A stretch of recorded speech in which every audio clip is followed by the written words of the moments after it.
Welcome back, guys. Let's go to drift back through the centuries, past the electric hum of modern life, past the industrial revolutions, smoke and steam, past the Renaissance's flowering art and literature. Let your mind settle into a quieter time, when the world moved at the pace of horse hooves on cobblestones and the rhythm of cathedral bells marking the hours. Feel the weight of history settling around you like a familiar blanket, each century you pass through leaving its own gentle imprint on your consciousness. Please consider subscribe to the channel and hit the like button. You find yourself in the 14th century, in an age when life hung by the thinnest of threads, when death was not a distant abstraction, but a daily companion, walking alongside every merchant, every priest, every mother, tending her children. The year is 1348, and across Europe, the shadow is falling, not the gentle shadow of evening that brings rest, but something far more profound and terrifying. This is the world of the Black Death, where ordinary people faced extraordinary circumstances with whatever courage, faith, or desperation they could muster from the depths of their souls. The air itself feels different here, thick with uncertainty and the constant hum of whispered prayers. Churches that once rang with joyful celebration now echo with desperate pleas for divine intervention. Markets that bustled with the cheerful chaos of commerce have grown quiet, their cobblestones marked by the hurried footsteps of those seeking remedies, both earthly and spiritual. Tonight, you'll walk through narrow medieval streets where the scent of herbs mingles with less pleasant odors, where prayers echo from stone churches, and where communities that had stood for generations found themselves forever changed. You'll witness how people lived, loved, worked, and died during one of history's most devastating pandemics, not as distant historical figures, but as human beings, much like yourself, trying to make sense of an incomprehensible world.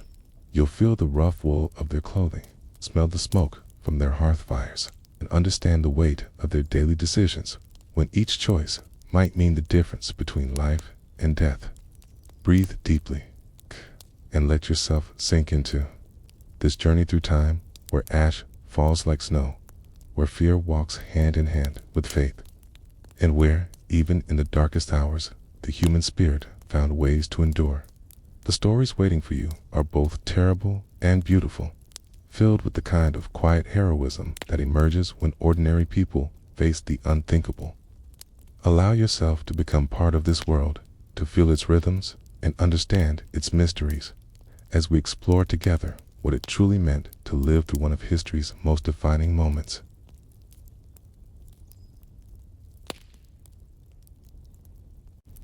Imagine yourself waking before dawn in a small house in Avignon, France. In the autumn of 1348, the air is crisp with the promise of winter, but there's something else in the atmosphere, something that makes you pause as you dress in the dim light filtering through your single window. Outside, you can hear the steady rhythm of church bells, but they're not marking the hours as they once did. These bells ring almost constantly now, their bronze voices announcing another soul's departure from this world. You pull your woolen cloak closer around your shoulders and step to the narrow street outside your door. The cobblestones are damp with morning dew, and your breath forms small clouds in the cool air. But as you walk toward the market square, you notice something that has become increasingly common in recent months. Thin layer of ash settling on everything. The residue of the countless fires that burn day and night at the edges of the city, consuming what cannot be buried. The scent hits you first, even before you see the procession making its way down the main thoroughfare. It's the unmistakable smell of herbs burned in Quantai rosemary, thyme, and sage mixing with the sharper notes of vinegar and wine. A group of citizens walk slowly past, their faces covered with cloth soaked in aromatic substances, their hands clutching small bundles of protective plants. Some wear leather masks with long, beak-like protrusions, stuffed with the sweet-smelling herbs, giving them the appearance of strange, mythical birds walking among the living. You watch as a merchant carefully arranges his wares in the market square, his movements deliberate and measured. Every surface has been scrubbed with vinegar, every piece of cloth aired in the sun and fumigated with burning herbs. He wears a necklace of garlic bulbs around his neck, the pungent cloves pressed close to his skin in the belief that their sharp scent will ward off the poisonous air that many believe carries the pestilence from person to person. The morning market is a study in controlled fear. Transactions happen quickly with minimal contact. Coins change hands after being dipped in vinegar or wine. Vendors spray their goods with rose water mixed with various herbs, creating a fine mist that catches the early sunlight like tiny rainbows.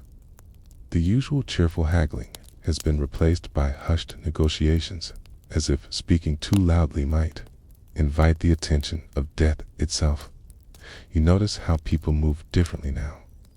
There's a calculated distance maintained between individuals, an invisible bubble of protection that everyone respects.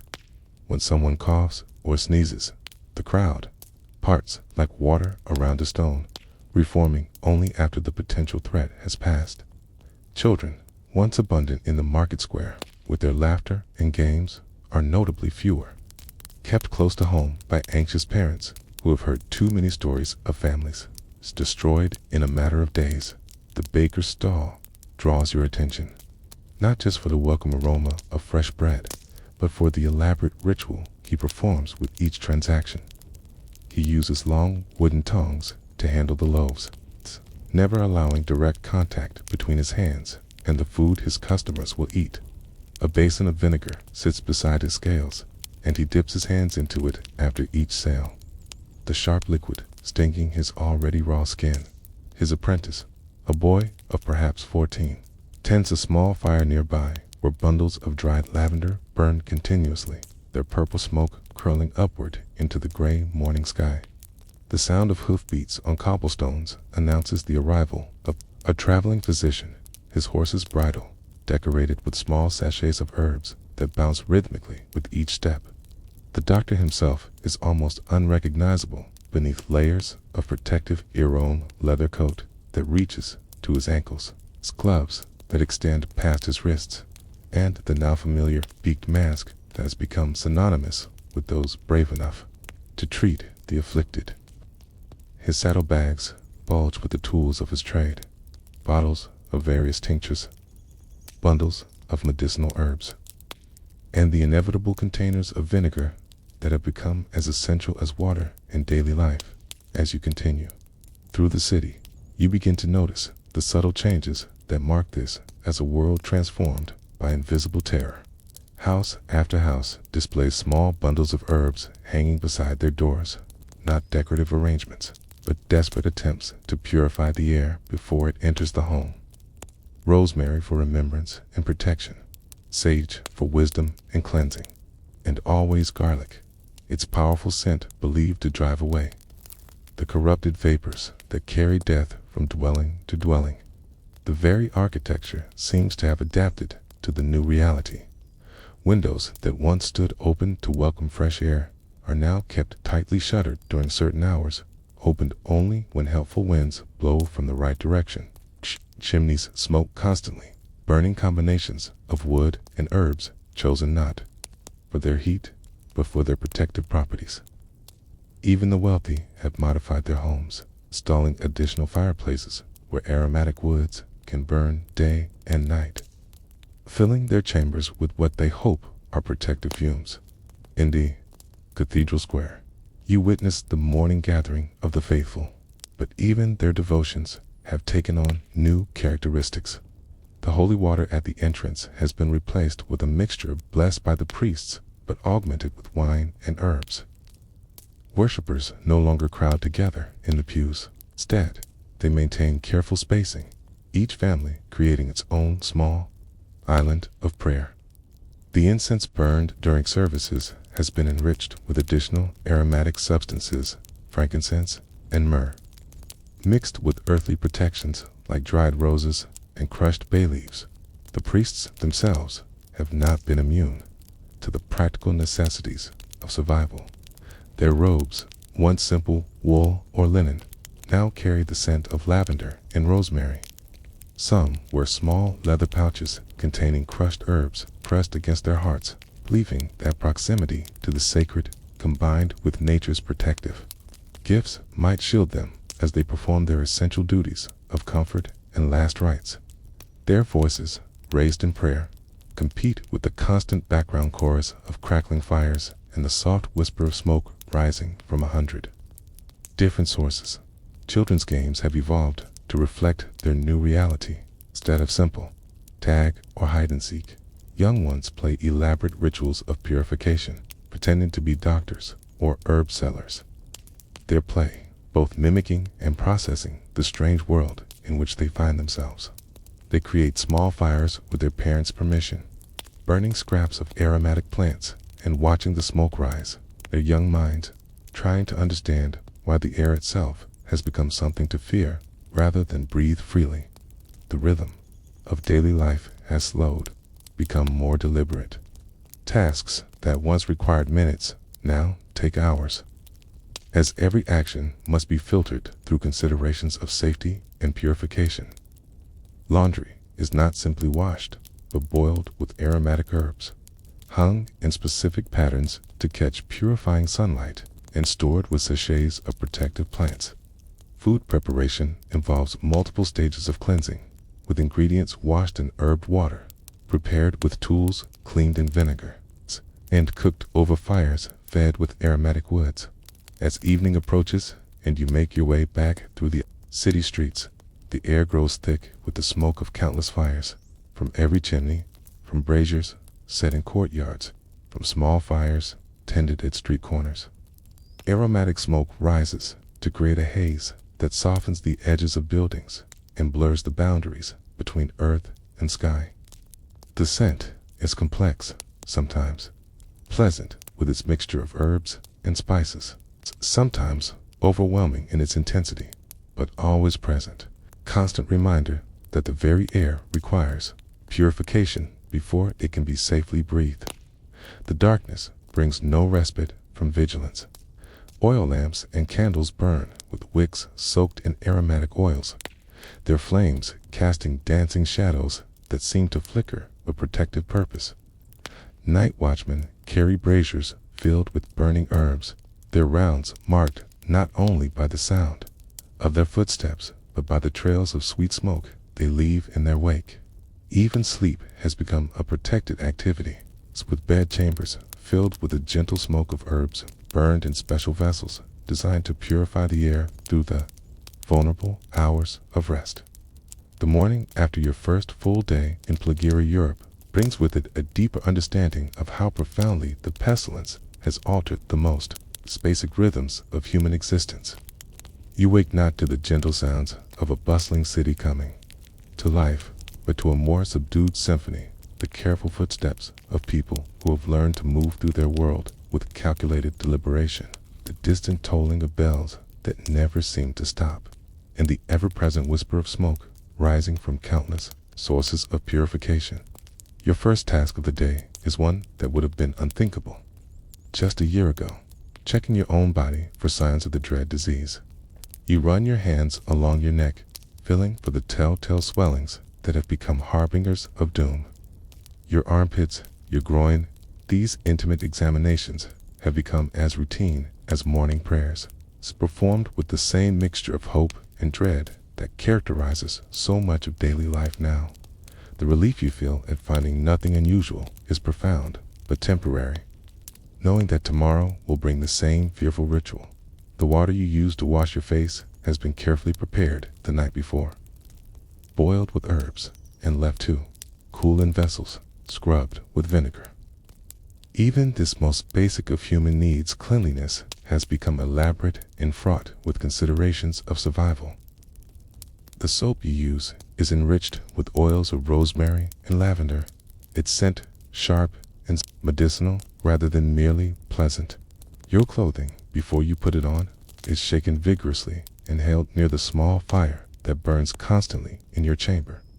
The heat believed to drive away any corrupting influences that might have settled during the night. Stepping outside, You notice how the very concept of neighborhood has changed. Houses that once stood with open doors and windows, welcoming visitors and encouraging casual interaction, now present closed faces to the street. But this is not unfriendliness born of rudeness. It is the careful courtesy of people who care deeply about their neighbor's welfare. A complex system of signals has evolved. Colored cloths hung from windows to indicate the health status of inhabitants. Specific arrangements of objects near doorways to communicate needs without requiring direct contact, and established times when it is safe to venture out for essential business. The baker's wife appears at her upstairs window, lowering a basket on a rope to collect payment for the bread she has prepared. The coins clink softly as they settle into the woven container. And you notice that even this simple sound carries differently in the changed atmosphere of the city. Sounds seem both more precious and more threatening. Precious because they indicate life continuing. Threatening because they might draw unwanted attention from those whose judgment has been altered by fear or desperation. As you make your way through the streets, you encounter the water carriers, men and women who have become essential figures in the new economy of survival. They no longer simply deliver water from the wells and springs outside the city. Now they provide water that has been specially treated, boiled with protective herbs, and transported in vessels that are cleaned with religious devotion. The water sellers have become part physician, part priest, offering not just hydration, but hope that their carefully prepared liquid might provide some measure of protection against the invisible threat that permeates everything. The marketplace reveals new professions that have emerged in response to the crisis. Purification specialists move through the stalls, offering their services to fumigate goods, cleanse coins, and bless transactions with aromatic smoke. These individuals carry elaborate censers filled with burning herbs, their movements almost ritualistic as they wave the protective smoke over merchandise and customers alike. Their faces are often hidden behind masks, not unlike those worn by physicians, but their tools are different, less medical, more mystical, lending practical concerns with spiritual protection. Children's education has been transformed as well. Schools, where they still operate, have become places where learning about letters and numbers is intertwined with instruction in protective rituals and the identification of medicinal plants. Young minds that once focused solely on religious instruction now also absorb knowledge about which herbs to burn, how to prepare protective amulets, and the proper way to maintain distance from others while still showing Christian charity and community spirit. The rhythm of work has adapted to accommodate the new realities. Craftsmen who once labored in close proximity to their apprentices and customers now maintain careful spacing in their workshops. A blacksmith tends his forge alone, his apprentices working at separate stations, each surrounded by their own protective fires, burning aromatic woods. The hammer strikes ring out in solitary rhythm rather than the harmonious symphony of coordinated effort that once characterized such work. Yet, there is something almost meditative about this isolation, a forced mindfulness that brings its own form of peace to labor. The churches have become centers, not just of worship, but of practical community organization.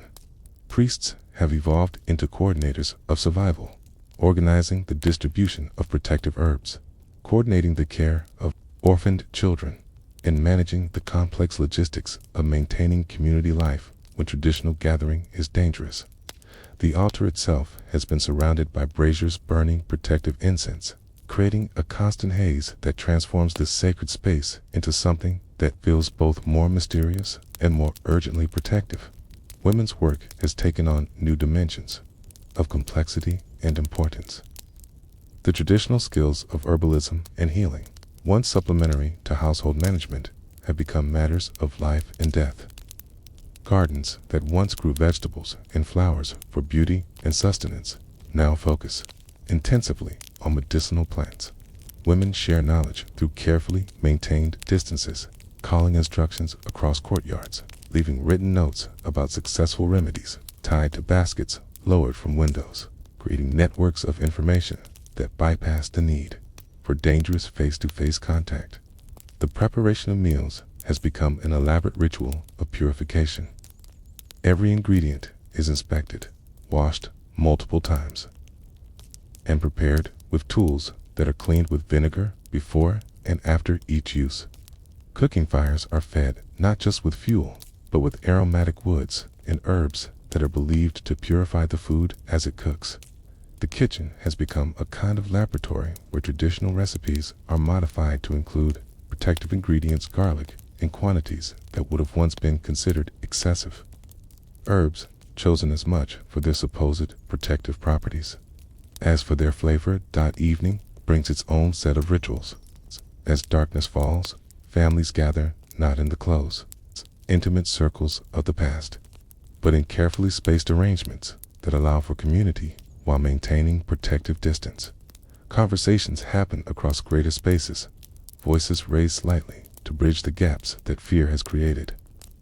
Yet there is something almost sacred about these distanced gatherings, a recognition that the simple act of being together, even in modified form, represents a triumph of human connection over the isolating power of terror.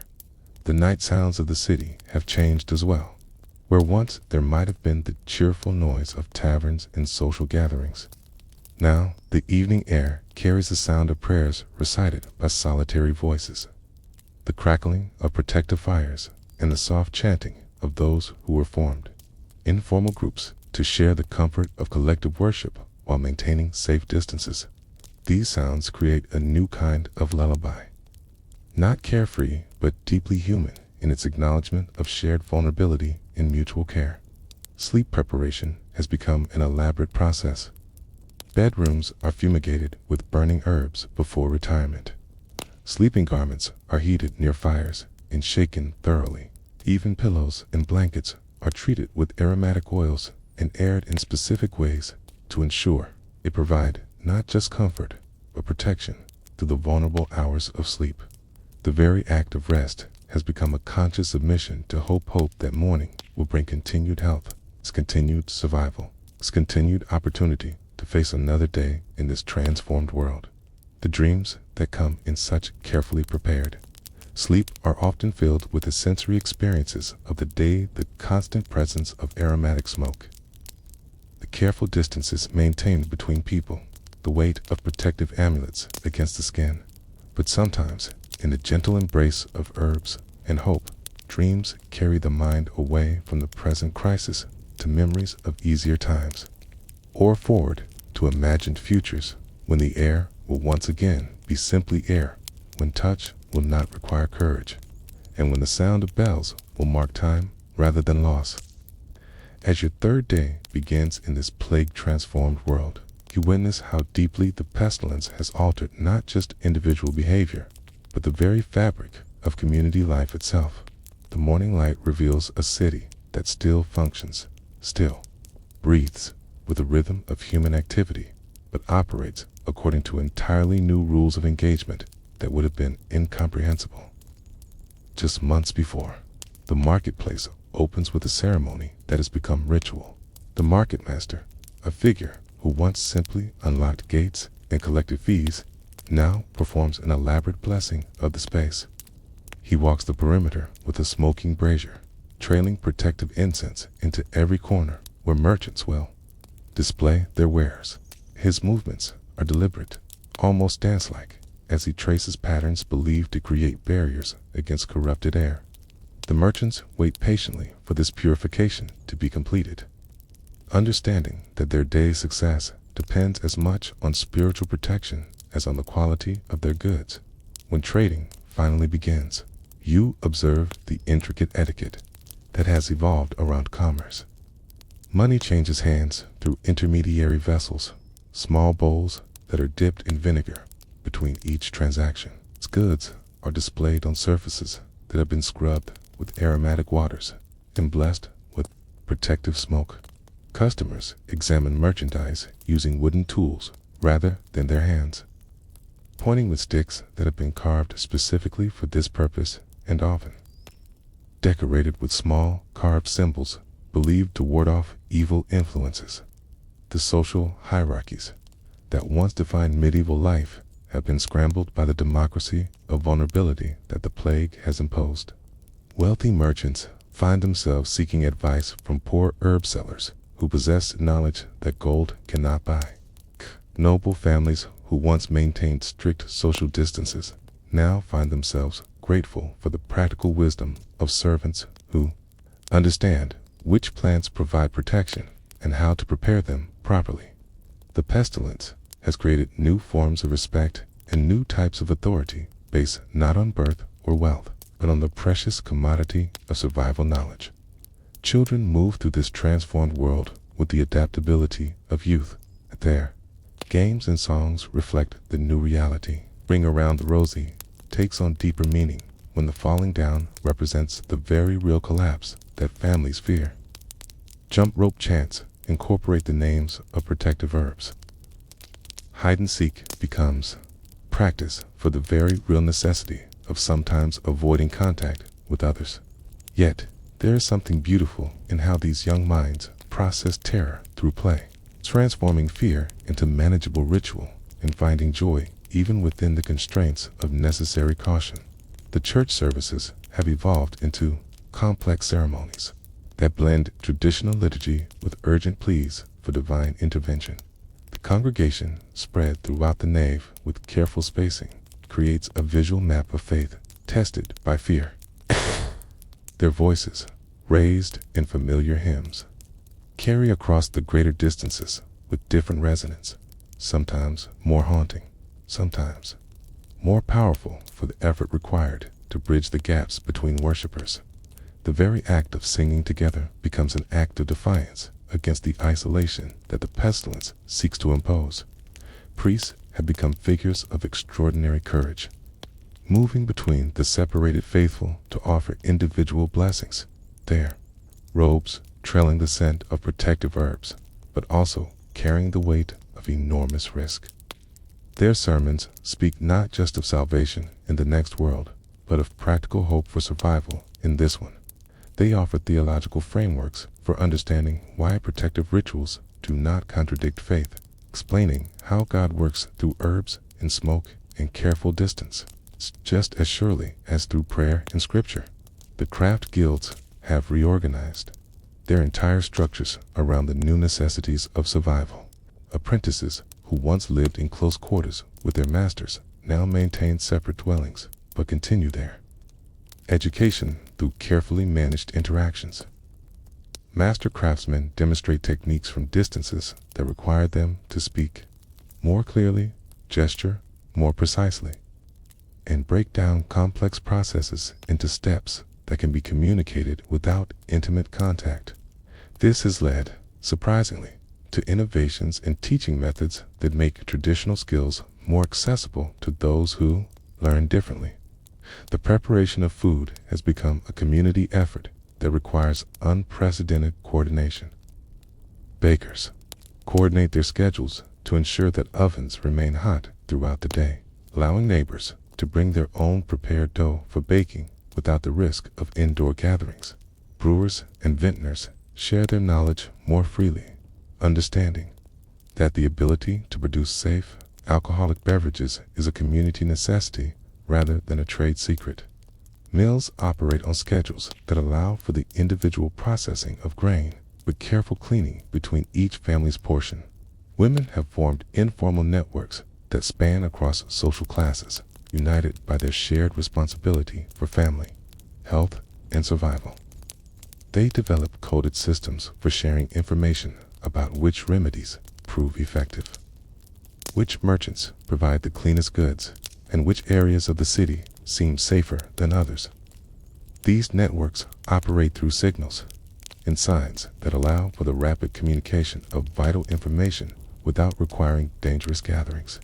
A particular arrangement of herbs on a windowsill might indicate that a household has successfully treated symptoms.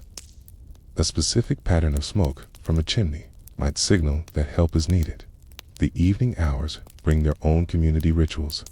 As darkness falls, families throughout the city engage in parallel activities that create a sense of shared experience despite physical separation.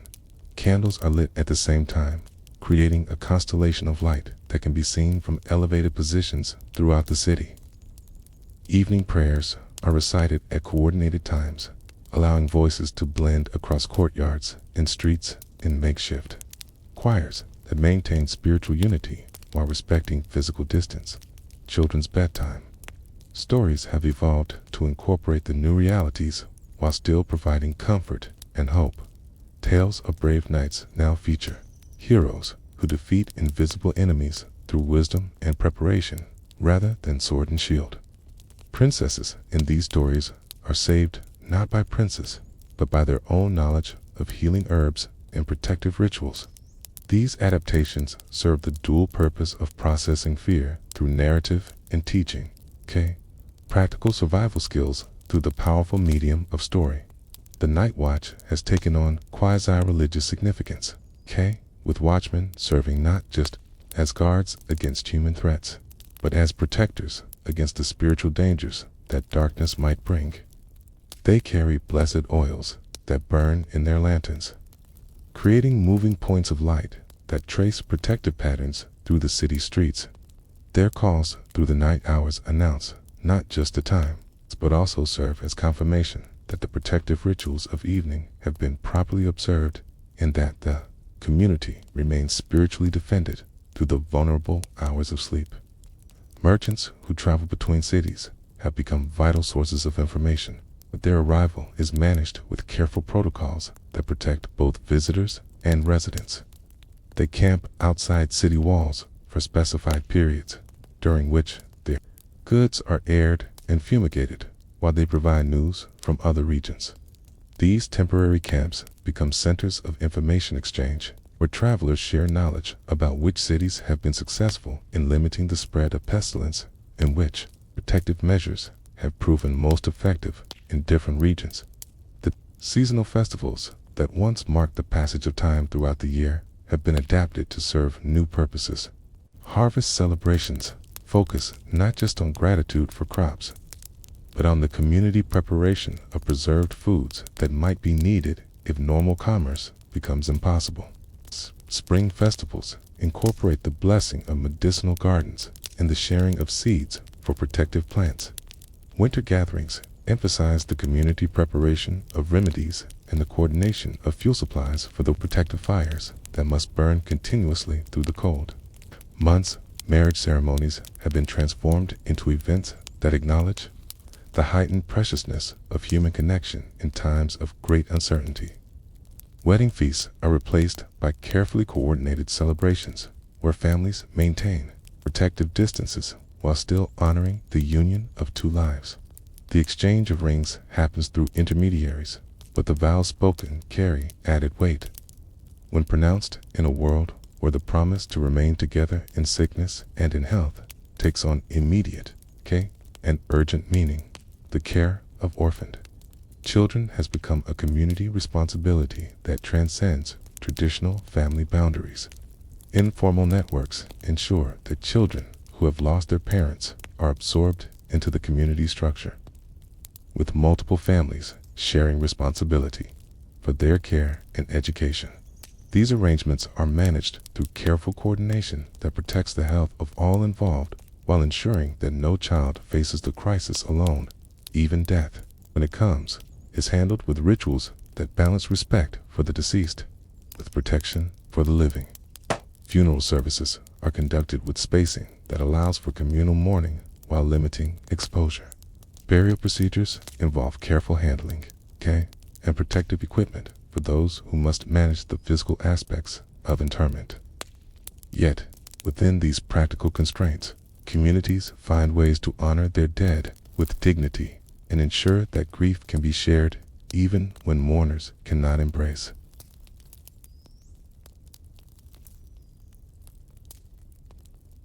The late autumn of 1348 brings with it a new sound echoing through the streets, not the familiar rhythm of work and commerce, but something more disturbing and oddly mesmerizing. You first hear it from a distance, a steady, rhythmic slapping, punctuated by voices raised in prayer and song. As the sound grows closer, You recognize it as the approach of the flagellants, those wandering penitents who believe that only through extreme physical suffering can humanity appease God's wrath and bring an end to the pestilence that has consumed Europe. Standing at your window, you watch as the procession rounds the corner into your street. There are perhaps 30 of them, both men and women, dressed in simple white robes that bear the marks of their journey dust from countless roads, stains from their own blood, and the brown patches where sweat has soaked through during their arduous performances of penance. Their faces carry expressions of intense concentration and spiritual ecstasy, focused not on the curious crowds that gather to watch, but on some internal vision of divine salvation. The leader of the group, a man whose graying beard speaks of middle age and whose scarred back suggests months of this self-imposed discipline, begins the litany that will accompany their public demonstration. His voice carries clearly in the crisp air as he calls out the sins that he believes have brought God's punishment upon humanity: pride, greed, lust, gluttony, envy, wrath, and sloth. With each sign he names, the group responds with a synchronized motion, raising their scourges, leather whips embedded with small pieces of metal or sharpened wood, high above their heads before bringing them down across their own shoulders and backs. The sound of 30 whips striking flesh creates a rhythm that is both horrifying and hypnotic. The leather and metal instruments leave marks across the white robes, creating patterns that tell the story of their devotion. Some of the penitents bear older scars, evidence that this is not their first such performance, while others show the fresher wounds of recent converts to this extreme form of religious expression. Their faces, visible beneath simple hoods, display a range of emotions from grimacing pain to transcendent joy, as if the physical suffering has transported them to a spiritual realm where earthly concerns no longer matter. As they move through the street, their bare feet marking time on the cobblestones, the flagellants begin to sing. Their voices blend in harmonies that seem to rise directly from their suffering. Latin hymns of penitence mixed with vernacular songs that tell stories of divine mercy and human redemption. The melody is haunting, made more so by the way it synchronizes with the rhythm of their self-inflicted punishment. Between verses, they call upon specific saints known for their intercession during times of plague, their voices rising in desperate supplication that carries both hope and despair. You notice how the regular citizens of the city react to this display. Some watch from doorways and windows with expressions of awe and terror, crossing themselves repeatedly as the procession passes. Others kneel in the street, joining their voices to the penitents' prayers, believing that proximity to such extreme devotion might offer them protection from the pestilence. A few brave souls step forward to offer water or small pieces of bread to the flagellants, though these offerings are usually refused, as the penitents have sworn to accept only the minimum necessary for survival. The theological message of the flagellants is as extreme as their physical practices. They preach that the Black Death is not merely a natural disaster or medical crisis, but a direct punishment from God for humanity's accumulated sins. In their interpretation, only through the most severe forms of penance can the divine wrath be turned aside. They speak of their own suffering as a form of participation in Christ's passion, believing that by taking upon themselves the physical pain that mirrors spiritual anguish, they can serve as intermediaries between an angry God and a sinful humanity. Their leader pauses the procession in the market square, using the gathering crowd as an opportunity to deliver a sermon that chills the blood even as it offers hope. He speaks of visions he has received during moments of extreme pain, descriptions of angelic beings who have shown him glimpses of divine mercy waiting to be earned through sufficient suffering. His words paint pictures of a cosmic battle between good and evil, with each strike of the whip serving as a blow against the demonic forces that have unleashed pestilence upon the world. The women among the flagellants are particularly striking in their devotion. Medieval society has given them few outlets for public religious expression, but this movement welcomes their participation in ways that the established church often does not. They wield their scourges with the same fervor as the men, their voices raised in songs that speak of feminine saints who found salvation through suffering. Some carry small crosses made from wood, taken from churches in regions where the plague has claimed entire congregations, believing that these sacred objects amplify the power of their penance as the demonstration continues. You observe the complex relationship between the flagellants and the established religious authorities. Several priests watch from the steps of the cathedral, their expressions troubled. While they cannot deny the sincere faith that motivates these extreme penitents, they worry about the theological implications of the movement. The official church teaches that salvation comes through divine grace rather than human works, and the flagellant's emphasis on earning God's mercy through suffering challenges established doctrine in potentially dangerous ways. The physical toll of their practices is evident in every movement the flagellants make. Those who have been following this path for months show signs of chronic pain and exhaustion that go beyond the immediate effects of their public performances. Their gait speaks of backs that never fully heal, of wounds that reopen with each new session of penance. Yet, there is something in their bearing that suggests they considered this ongoing suffering not as damage to be regretted, but as a spiritual investment that brings them closer to divine favor with each passing day. The crowd that follows the procession includes people from every level of society. Nobles who have lost family members to the plague walk alongside peasants whose entire villages have been decimated. Merchants whose trade routes have been disrupted by the pestilence join with craftsmen whose workshops have fallen silent. The democracy of suffering that the Black Death has imposed finds expression in this shared witness to extreme devotion, where social distinctions seem temporarily irrelevant in the face of universal vulnerability. Children in the crowd react with a mixture of fascination and terror that mirrors their responses to the plague itself. Some hide behind their parents' robes, while others stare with the intense curiosity that characterizes the young. The songs and prayers of the flagellants become part of the soundscape of their childhood. Another element in the transformed world they are learning to navigate. Some of the older children attempt to mimic the prayers, their young voices adding an innocent counterpoint to the adult chorus of penitence. The flagellants carry with them relics and sacred objects collected from churches throughout their travels. Small bones said to belong to saints who died from pestilence, pieces of cloth that have touched miracle-working images, and vials of water from holy springs believed to offer protection against disease. These objects are displayed during their performances, held high during moments of particular intensity, and offered for the veneration of the crowds that gather to witness their demonstrations. As evening approaches and the flagellants prepare to camp outside the city walls, for most communities will not allow them to remain within the gates overnight, their final prayers take on an almost otherworldly quality. The setting sun casts long shadows that transform their white robes into ghostly apparitions, while the bloodstains catch the dying light in ways that seem to glow with their own inner fire. Their voices, raised in a concluding hymn of supplication, create harmonies that seem to bridge the gap between earth and heaven, between human suffering and divine mercy.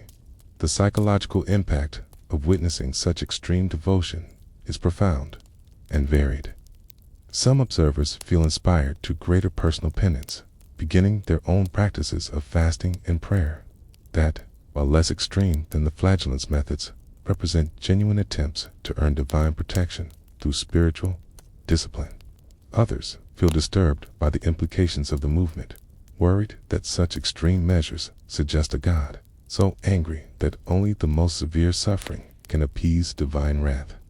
Still others find themselves caught between admiration for the penitent's faith and concern for their physical and spiritual well-being. The flagellants movement represents more than individual religious expression. It embodies a collective response to trauma that transcends normal categories of understanding. In a world where traditional explanations for suffering have proven inadequate, where established authorities seem powerless against an invisible enemy, these wandering penitents offer an alternative narrative that places human agency at the center of divine relationship. Their extreme practices suggest that even in the face of cosmic catastrophe, individuals can take meaningful action that might influence the course of events.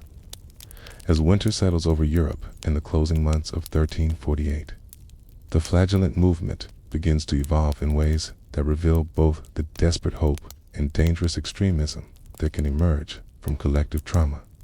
You witness this transformation firsthand when a new group of penitents arrives in your city.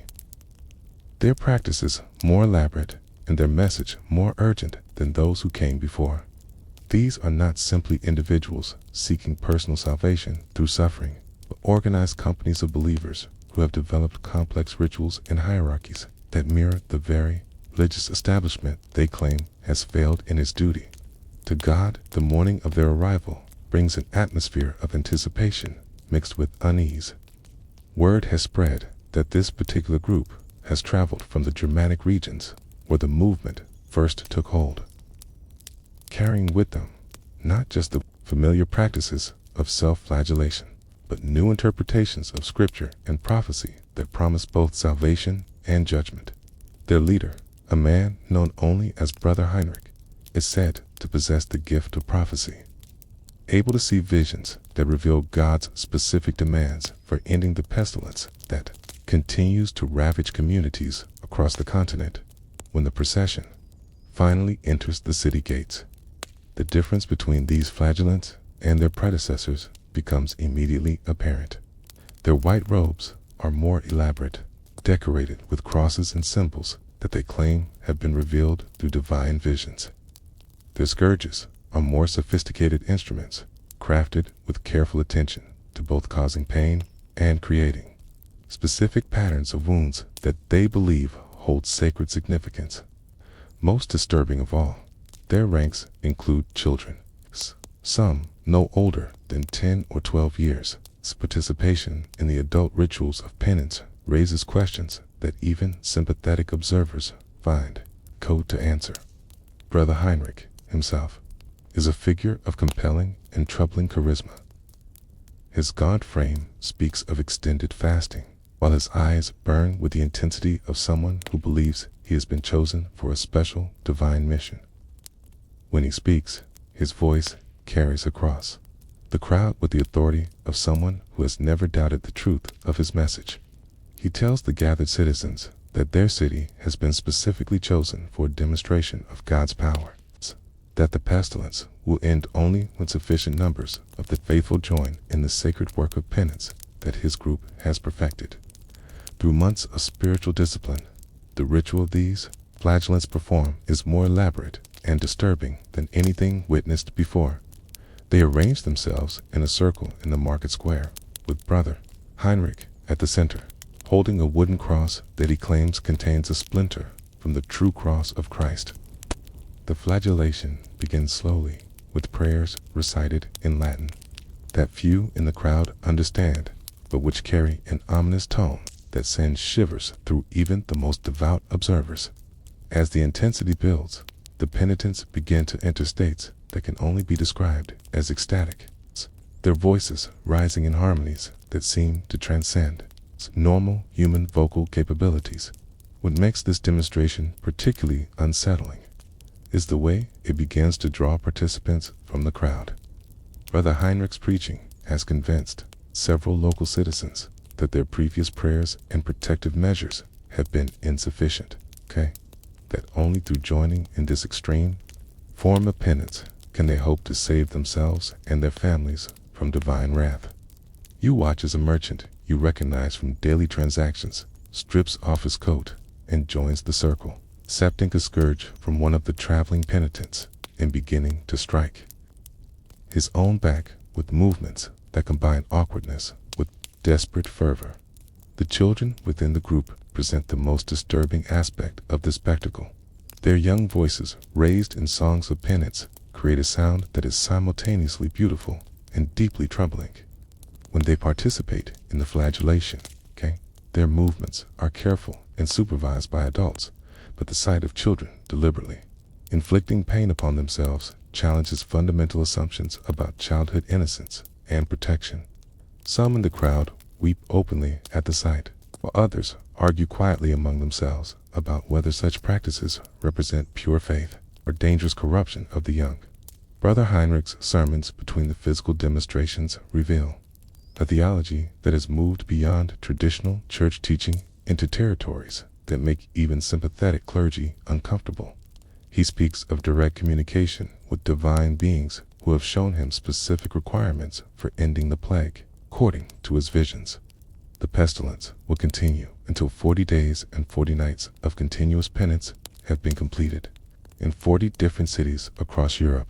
Each community must contribute its share of suffering, and those who refuse to participate will bear responsibility for it, prolonging the agony of all humanity. The psychological effect of these extended demonstrations begins to manifest in disturbing ways among the local population. Some citizens report dreams filled with visions of divine judgment and apocalyptic imagery that mirrors Brother Heinrich's preaching. Others experience physical symptoms that seem to mimic the wounds of the flagellant's unexplained pain in their backs and shoulders, marks on their skin that appear without obvious cause, and sensations of burning that no amount of cool water can relieve. As the group's stay in the city extends beyond the usual 1 or 2 days to nearly a week, their influence begins to permeate the community in ways that concern both religious and civic authorities.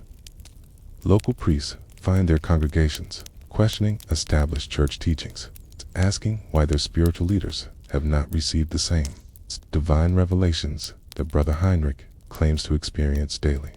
City officials worry about the disruption to commerce and normal civic functions as more citizens abandon their daily responsibilities to participate in extended prayer vigils and group flagellation sessions. The flagellants' camp outside the city walls becomes a center of religious activity that operates according to its own rules and hierarchies. Visitors who venture there report a community organized around constant prayer, regular flagellation sessions that occur at specific hours of the day and night, and a complex system of spiritual ranking based on the length, intensity of an individual's participation in penitential practices. Those who have been with the group longest bear scars that create intricate patterns across their backs, wounds that are considered marks of divine favor rather than damage to be healed.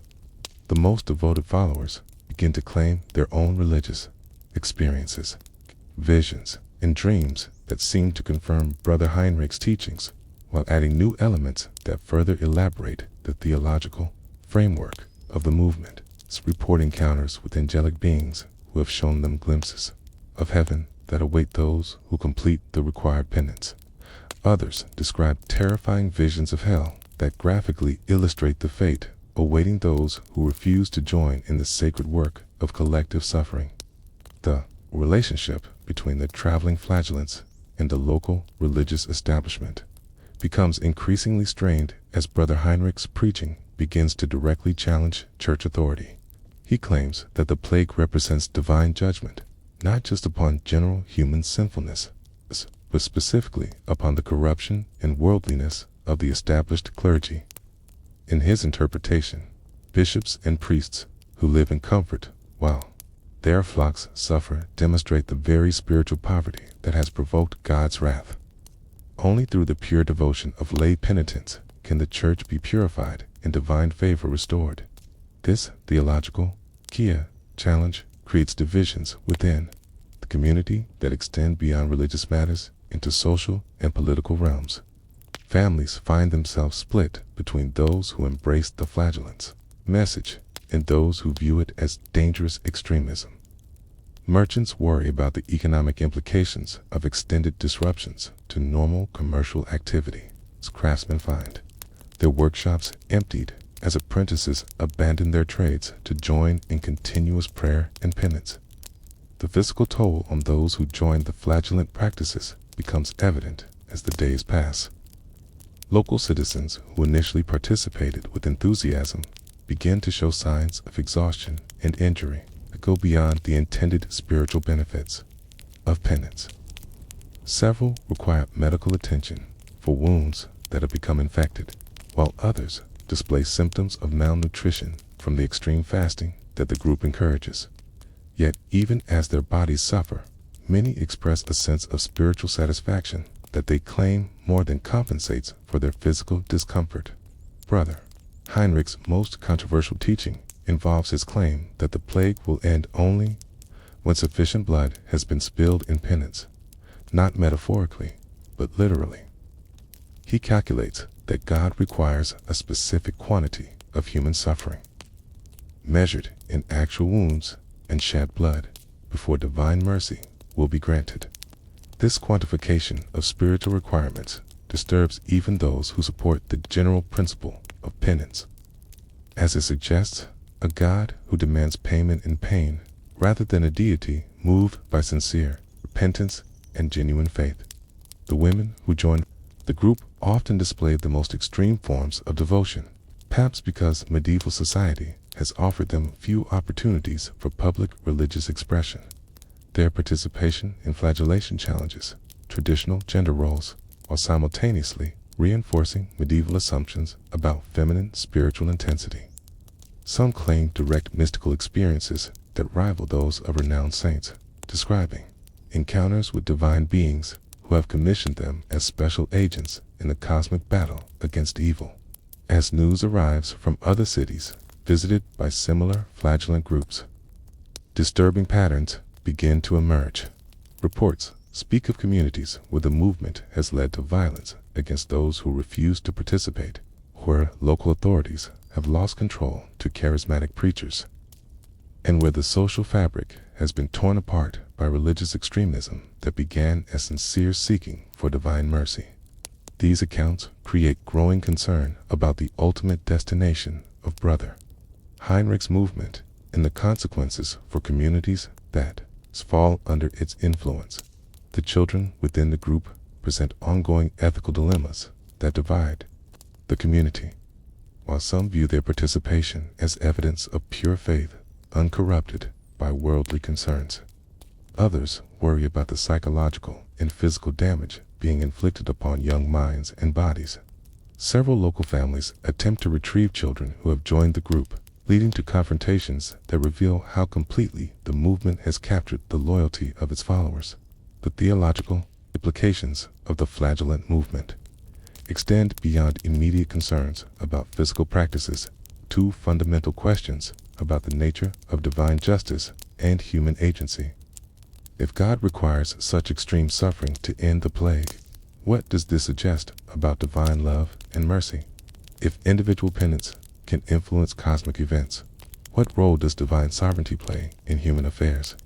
These questions trouble thoughtful believers who find themselves caught between sympathy for the flagellants, sincere faith, and concern about the theological direction of their teachings. As Brother Heinrich announces that his group will soon move on to the next city on their predetermined route, the community faces the challenge of integrating the experience of their visit into ongoing religious and social life. Some citizens have been permanently changed by their encounter with extreme penance, continuing the practices even after the traveling group departs. Others retreat into more traditional forms of faith, seeking comfort in familiar rituals and established church teachings that suddenly seem both more precious and more fragile than before. The winter deepens, and with it comes a darker transformation of the flagellant movement that reveals how quickly religious fervor can mutate into something far more sinister. As Brother Heinrich's group prepares for their departure, they leave behind not only converts to their extreme practices, but also seeds of an ideology that will grow into one of the most shameful chapters of Plagira, Europe. The very desperation that drives people to seek divine mercy through self-inflicted suffering begins to turn outward, being human targets to blame for the continuation of God's wrath. You first notice the change in the evening sermons, when Brother Heinrich's rhetoric shifts from focusing solely on Christian sins requiring penance to identifying specific groups within the community who supposedly resist God's will and thus prolong the pestilence.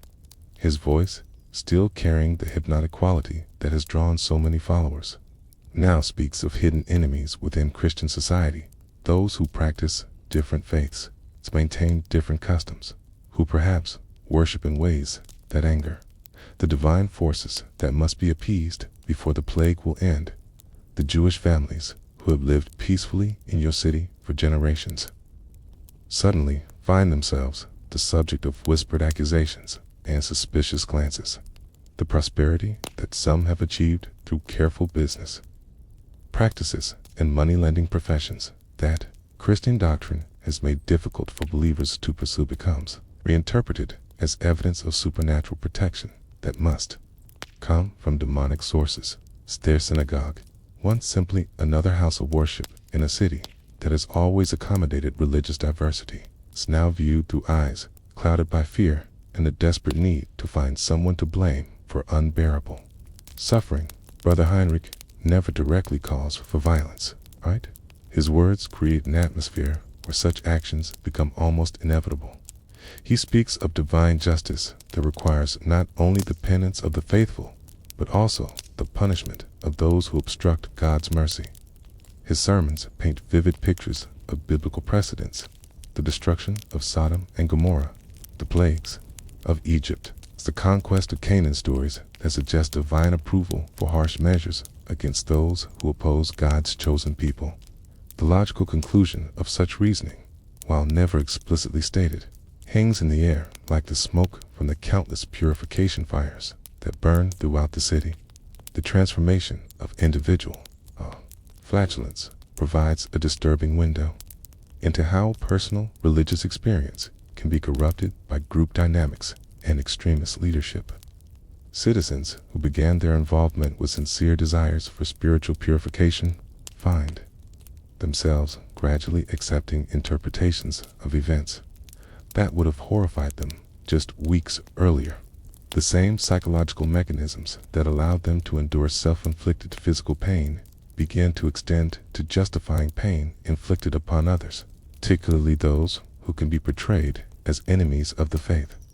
Sarah, a Jewish woman whose family has operated a small textile business for 3 generations, begins to notice changes in how her Christian neighbors interact with her. Where once there were friendly greetings and normal commercial relationships, now there are hurried conversations that stop when she approaches, suspicious glances that follow her movements through the market, and a growing reluctance among her regular customers to conduct their usual business. The atmosphere of fear that the plague has created provides fertile ground for ancient prejudices to resurface and flourish. The conspiracy theories that begin to circulate reveal the human need to find rational explanations for irrational events. Stories spread claiming that Jewish communities have been largely spared from the plague, claim that has some superficial plausibility in a few isolated cases, but ignores the countless Jewish families who have suffered losses identical to their Christian neighbors. These selective observations are woven into elaborate narratives that suggest supernatural protection, tamed through demonic pacts, or, even more sinisterly, through deliberate poisoning of wells and food supplies that serve Christian populations. Brother Heinrich's followers begin to organize themselves into groups that extend beyond religious observance into areas that blur the lines between spiritual discipline and civil authority.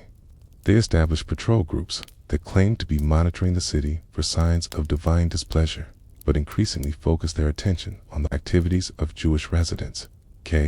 They create informal networks for sharing information about supposedly suspicious behaviors, building detailed records of who comes and goes from Jewish homes, who visits the synagogue, and who maintains business relationships with Jewish merchants. The psychological dynamics at work reveal how traumatized communities can turn their fear outward in destructive ways. The same people who have shown remarkable compassion in caring for plague victims, who have shared resources with struggling neighbors, and who have maintained community cohesion in the face of devastating loss, now find themselves capable of viewing their Jewish neighbors as potential enemies whose very existence might be prolonging their suffering. The cognitive dissonance this creates is resolved through increasingly elaborate theological justifications that portray violence not as sin, but as religious duty. The local clergy find themselves in an impossible position as the theological implications of the flagellant movement become increasingly clear. While they cannot deny the sincere faith of many participants, they recognize the dangerous directions in which the movement is heading. Some priests attempt to provide alternative interpretations of Scripture that emphasize divine mercy and the shared humanity of all God's children, but their voices are often drowned out by the more dramatic and emotionally satisfying messages of the extremist preachers. Rabbi Abraham, the elderly spiritual leader of the local Jewish community, attempts to reach out to his Christian counterparts in hopes of maintaining the peaceful coexistence that has characterized the city for generations. His carefully worded letters to the cathedral priests emphasize the shared suffering that both communities have experienced during the plague, the common prayers for divine mercy that rise from both synagogue and church, and the mutual aid that Jewish and Christian families have provided to each other throughout the crisis. But these reasonable appeals struggle to gain traction against the emotional power of scapegoating rhetoric. The economic dimensions of the growing persecution reveal how quickly religious extremism can be exploited for material gain. Some of Brother Heinrich's followers begin to suggest that Jewish property and wealth should be confiscated and redistributed among the faithful as a form of divine justice. Debts owed to which moneylenders are reinterpreted as illegitimate. Extraction of wealth from Christians, justifying their cancellation or even reversal. What begins as theological argument quickly develops practical implications that make persecution profitable, as well as emotionally satisfying. Children in the community absorb these changing dynamics with the frightening adaptability of youth. Games that once brought Jewish and Christian children together now become segregated activities. Playground rhymes that have been shared across religious lines are replaced by chants that echo the inflammatory rhetoric of the adult extremists. The poisoning of children's social relationships provides a glimpse of how quickly social bonds can deteriorate when fear and hatred are given free rein to spread through a community. The women among the flagellants often prove to be some of the most fervent advocates for extreme measures against supposed enemies of the faith, perhaps because medieval society has offered them limited opportunities for public influence. The movement provides an outlet for energies and ambitions that might otherwise have been channeled into more constructive activities. Their participation in the growing persecution reveals how gender roles can be manipulated by extremist movements seeking to broaden their base of support. As winter progresses and the plague continues its devastating course, despite months of extreme penance, the logical contradictions in the flagellant theology become impossible to ignore. Their practices were truly effective in appeasing divine wrath. Why does the pestilence continue? Rather than questioning their basic assumptions, however, many followers conclude that their efforts have been undermined by the presence of unbelievers. Its very existence prevents God from granting mercy to the faithful. This reasoning creates a theological imperative for elimination of those who supposedly stand between the community and divine favor. The first acts of violence begin small and seemingly spontaneous: a stone thrown at a Jewish merchant, graffiti painted on the synagogue door, harassment of children walking to Hebrew lessons. But these incidents create a climate where larger acts of aggression become psychologically easier to justify and practically easier to organize. The same group dynamics that have enabled collective acts of extreme penance now facilitate collective acts of persecution and violence. Rabbi Abraham recognizes the escalating danger and begins making quiet preparations to protect his community. Ancient networks that have helped Jewish communities survive previous periods of persecution are activated, with plans developed for hiding valuable religious objects, evacuating families to safer cities, and maintaining clandestine religious observances if public worship becomes impossible. These preparations are made with the heartbreaking knowledge that friends and neighbors who have shared decades of peaceful coexistence are transforming into potential threats. The role of secular authorities becomes crucial as religious extremism threatens to spiral into community-wide violence.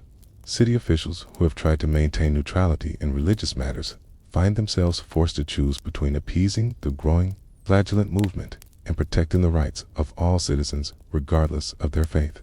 Political calculations involved reveal how quickly civil order can break down when extremist movements gain sufficient popular support to challenge established authority. Brother Heinrich's final sermons before departing the city provide a disturbing template for future violence. While maintaining the pretense of spiritual guidance, he creates theological frameworks that will justify almost any action taken against those deemed enemies of the faith. His language carefully avoids explicit calls for violence while making such violence seem not only permissible but necessary for spiritual salvation. The sophistication of this manipulation reveals the dangerous power of charismatic leadership when combined with extremist ideology. The legacy of the flagellant movement's stay in the city extends far beyond the departure of its traveling leaders. Local converts continue to meet in secret, developing their own interpretations of the movement's teachings and planning actions that they believe will complete the work of purification that Brother Heinrich began. These cells of extremism, operating without the restraining influence of established religious authority, often prove more dangerous than the organized movement that spawned them. The psychology of communities under extreme stress reveals patterns that repeat throughout history whenever societies face existential threats. The initial response of mutual aid and increased social cohesion gradually gives way to fragmentation and scapegoating as the crisis continues without resolution. The same capacity for sacrifice and devotion that enables heroic responses to disaster can be redirected toward destructive ends when manipulated by those who understand how to exploit fear and desperation. As you witness these transformations in your community, the contrast with the early days of the plague becomes starkly apparent. Where once there was a shared recognition of common vulnerability that brought people together across traditional divisions, now there is a desperate search for someone to blame, someone whose removal might restore the divine favor that seems so cruelly absent. It's the human need to find meaning and agency in the face of incomprehensible suffering. It's been twisted into justification for actions that only increase the total amount of pain and loss in an already devastated world.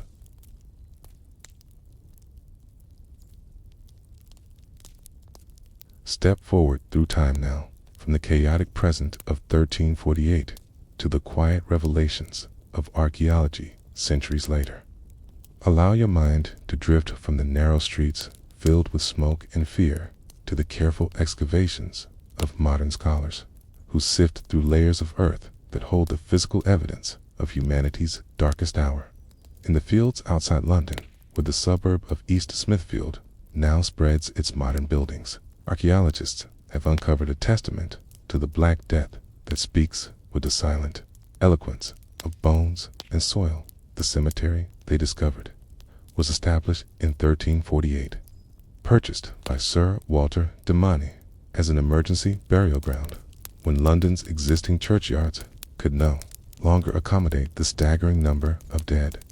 What the excavators found there provides a window into the reality of the plague that no contemporary chronicle could fully capture. The raw mathematics of mortality, the desperate logistics of mass burial, and the persistent human dignity that somehow survived even in circumstances of unprecedented crisis. Dr. Rebecca Redfern kneels carefully beside an excavation unit, her trained eyes reading the story told by the arrangement of bones and artifacts that emerge from the London clay. The stratigraphy here speaks of urgency and overwhelming neat layers of burials that show how quickly the cemetery filled, how burial practices adapted to impossible circumstances, and how even in the face of catastrophic mortality, those responsible for laying the dead to rest maintained as much dignity and care as their resources allowed. The first burials, dated to the early months of the cemetery's operation, follow traditional patterns that reflect centuries of Christian practice. Bodies are arranged in neat rows, heads pointing west toward the expected resurrection, hands folded in prayer, warring with small crosses or religious medallions placed carefully on their chests. These graves show evidence of individual preparation bodies, wrapped in shrouds that once were white linen, secured with pins that still gleam dully in the excavator's careful light. Each burial represents not just a death, but a family's attempt to honor their loved one according to ancient custom, despite the extraordinary circumstances. But as the archaeological layers progress upward through time, the story they tell becomes increasingly desperate. The neat rows begin to break down as space becomes scarce, and the sheer volume of bodies overwhelms the cemetery's capacity. Individual graves give way to long trenches where multiple bodies lie side by side, still carefully arranged, but sharing space that would once have been reserved for single burials. The personal artifacts become fewer, suggesting either that families had less time for burial preparations, or that valuable items were needed by the living more than the dead. The skeletal remains themselves provide evidence that confirms the historical accounts of the plague's symptoms and progression. Bone analysis reveals the age and gender distributions that match contemporary descriptions of the disease's democratic devastation. Men and women, young and old, wealthy and poor, all represented in proportions that speak of a killer that recognized no social boundaries. The bones show signs of nutritional stress that preceded death, evidence of the broader social collapse that accompanied the pandemic as food distribution systems failed and normal support networks disintegrated. Dr. Redfern points to a particularly poignant burial, that of a woman aged approximately 35, whose remains were found with those of two small children, aged perhaps 4 and 7 years old. The arrangement suggests they were buried together deliberately, possibly a mother with her children who died within days of each other. The woman's hand bones rest on the smaller skull in a gesture that speaks across centuries of maternal love that death could not break.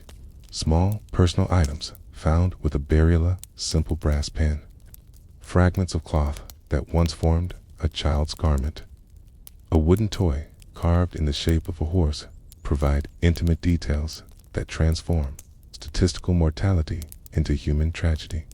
Cemetery's eastern section reveals evidence of even more desperate measures as the plague's toll continued to mount through 1349. Here, the archaeologists uncovered what can only be described as mass graves-long trenches containing multiple layers of bodies, ranged with as much care as possible under impossible circumstances. Even in these mass burials, however, evidence suggests that those responsible for interment tried to maintain Christian burial practices.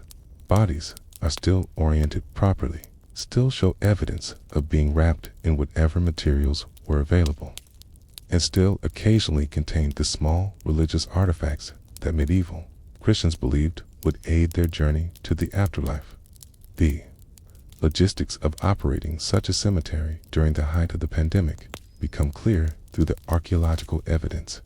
Cart ruts preserved in the clay show the paths taken by the wagons that brought bodies from the city, their wheels leaving impressions deep enough to suggest they were heavily loaded and frequently used. The remains of temporary structures, post holes that once supported simple shelters, fire pits where tools were heated for groundbreaking in frozen winter soil, storage areas for lime and other materials used in burial preparation, paint a picture of a facility operating under extreme pressure, but maintaining its function through careful organization. The seasonal patterns of burial care provide chilling evidence of the plague's rhythm. Layers corresponding to winter months show fewer burials, but more evidence of difficulty in preparing graves, with tool marks in the clay indicating the struggle to break frozen ground. Spring and summer layers reveal the terrible surge that came with warmer weather when the disease's transmission increased and the death toll reached its peak. The autumn layers show a gradual decline in new burials, not because the plague was ending, but because the population had been so devastated that fewer people remained to die. Among the most striking discoveries are the burials of what were clearly medical practitioners of the time. Several individuals were found with collections of small metal instruments, surgical tools, bloodletting equipment, and containers that once held medicinal preparations. These physicians and surgeons who died treating plague victims were buried with the tools of their trade, recognition of their heroic service during humanity's darkest hour. The wear patterns on these instruments suggest intensive use right up until their owners' deaths. Evidence of medical professionals who continued working even as their treatments proved futile against the pestilence that children's burials provide. Some of the most emotionally powerful evidence uncovered at East Smithfield. Infant mortality, already high in medieval times, soared during the plague years, and the cemetery contains heartbreaking evidence of families' attempts to maintain hope and dignity even for their youngest victims. Tiny shrouds secured with pins, placed with the same care as those used for adults. Small wooden crosses carved with the limited skill of grieving parents. And occasionally, toys or favorite objects placed alongside young bodies, all testify to love that transcended even the horror of the times. Chemical analysis of the soil around the burials reveals another dimension of the cemetery's story. High concentrations of lime indicate attempts to control disease transmission and odor through the application of quicklime to graves and burial trenches. Traces of aromatic compounds suggest that herbs and spices were used in burial preparations, either for preservation or for their supposed protective properties. These chemical signatures provide evidence of the elaborate precautions taken by those who worked in the cemetery. Measures that combine practical sanitation with spiritual protection. The personal effects found with the burials create an intimate portrait of medieval life interrupted by catastrophe. Simple jewelry, brass rings, bone hairpins, leather belts with iron buckles speaks of people who dressed each morning with no expectation that it might be their last day on earth. Religious medals depicting saints known for their intercession during times of plague provide evidence of the desperate prayers offered as the disease spread through communities.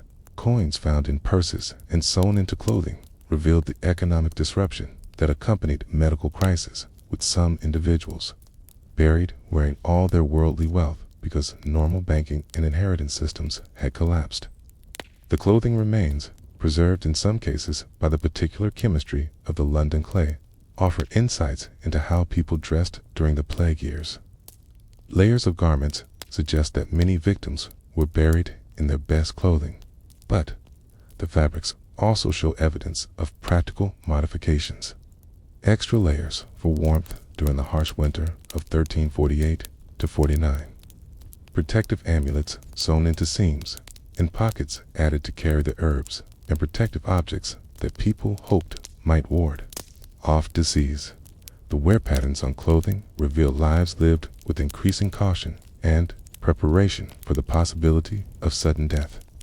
DNA analysis of teeth and bones from the cemetery has provided revolutionary confirmation of the plague's cause. Genetic material from Yersinia pestis, the bacterium responsible for bubonic plague, has been extracted from medieval teeth, providing definitive proof that links the Black Death to the same organism that causes modern plague outbreaks. This scientific validation of historical accounts demonstrates how archaeology can bridge the gap between medieval chronicles and modern medical understanding. The cemetery's organization reveals surprising evidence of social concern even during the worst of the crisis. Bodies of apparent plague victims are carefully segregated from those who died of other causes, suggesting that medieval people had some understanding of disease transmission despite their limited medical knowledge. The arrangement of graves shows attention to family groupings where possible, with evidence suggesting that relatives who died within short periods were buried near each other when space and time permitted such consideration. The East Smithfield excavations have also revealed evidence of the cemetery's closure and transformation as the plague finally began to wane. The upper layers show a return to more traditional burial practices, with individual graves resuming proper spacing and orientation.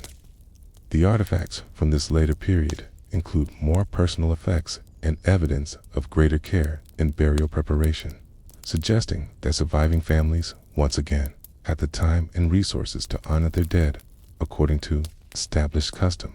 The modern forensic techniques applied to these medieval remains have revealed details that would have been impossible to detect using traditional archaeological methods.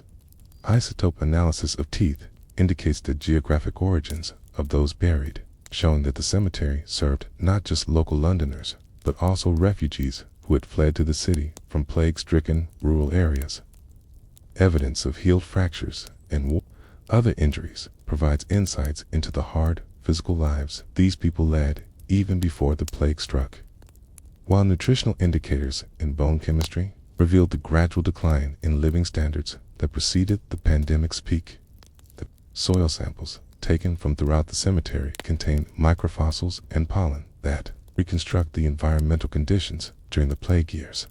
Evidence of decreased agricultural activity, changes in local vegetation patterns, and variations in seasonal weather patterns all contribute to a comprehensive picture of how human society and natural systems interacted during this period of extreme crisis.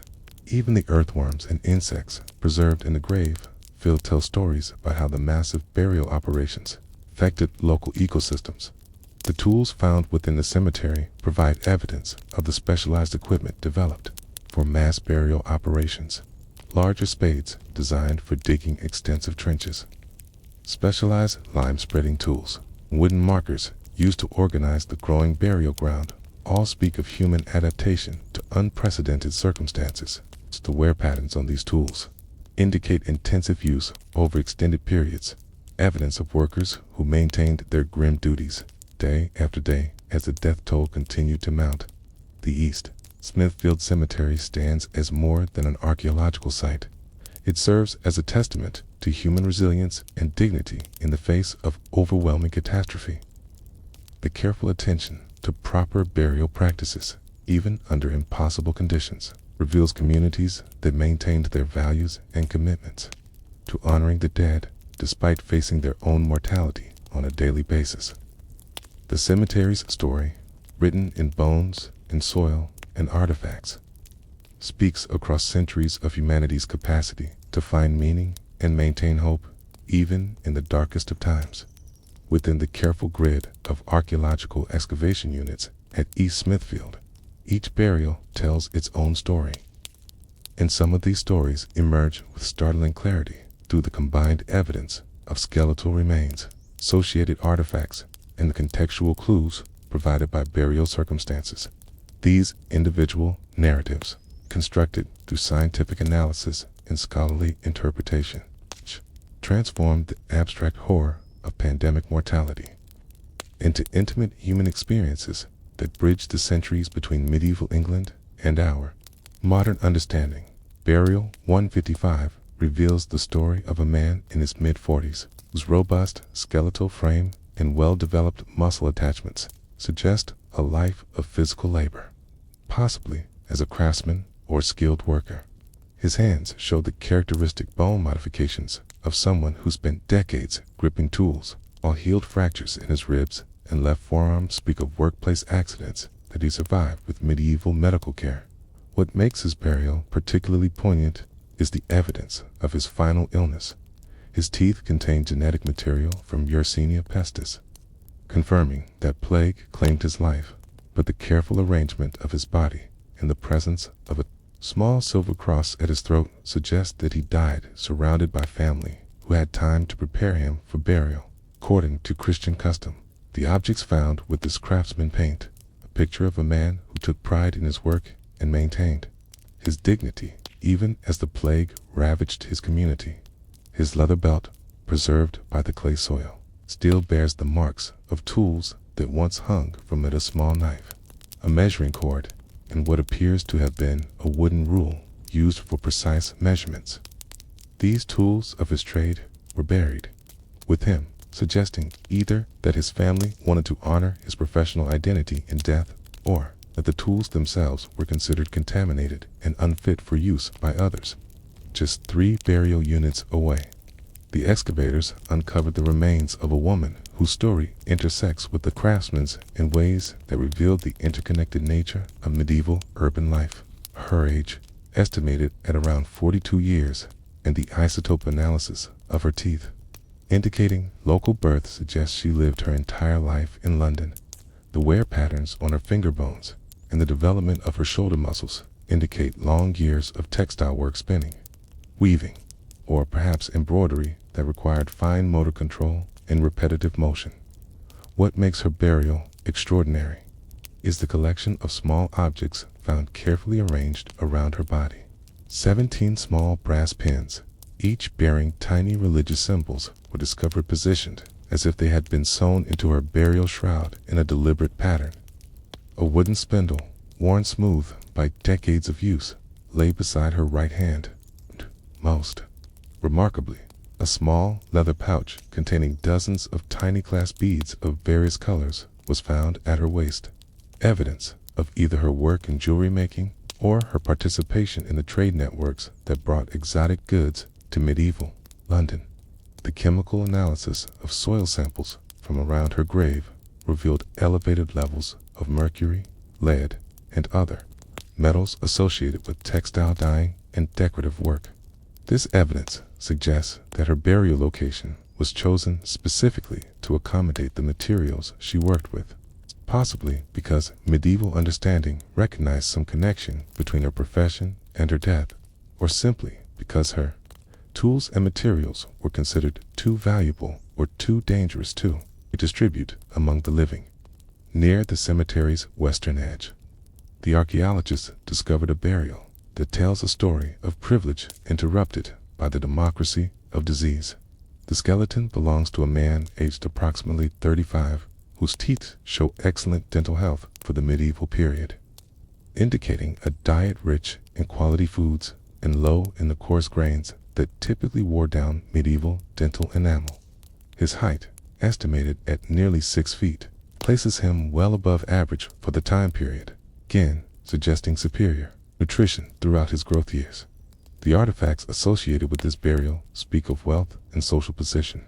A gold ring bearing an engraved seal was found on his left hand, while fragments of silk fabric clinging to his ribs indicate that he was buried in clothing far more expensive than the rough wool or linen typical of most plague victims.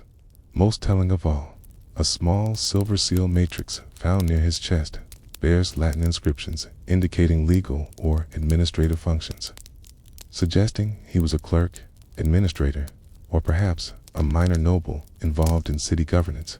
Yet, despite his apparent wealth and status, this man died of plague, just like the craftsman and the textile worker buried nearby. The DNA evidence from his teeth confirms Yersinia pestis infection, while the isotope analysis suggests he was a recent arrival in London, possibly fleeing plague outbreaks in another part of England, only to encounter the disease in what he hoped would be a safer location, his burial in the emergency cemetery rather than in a private family plot or prestigious church location. Indicates how quickly social distinctions collapsed when death rates overwhelmed normal funeral arrangements. The Children's burials at East Smithfield provide some of the most emotionally powerful individual stories. Burial 203 contains the remains of a girl aged approximately 8 years, whose short life ended during the harsh winter of 1348 to 49.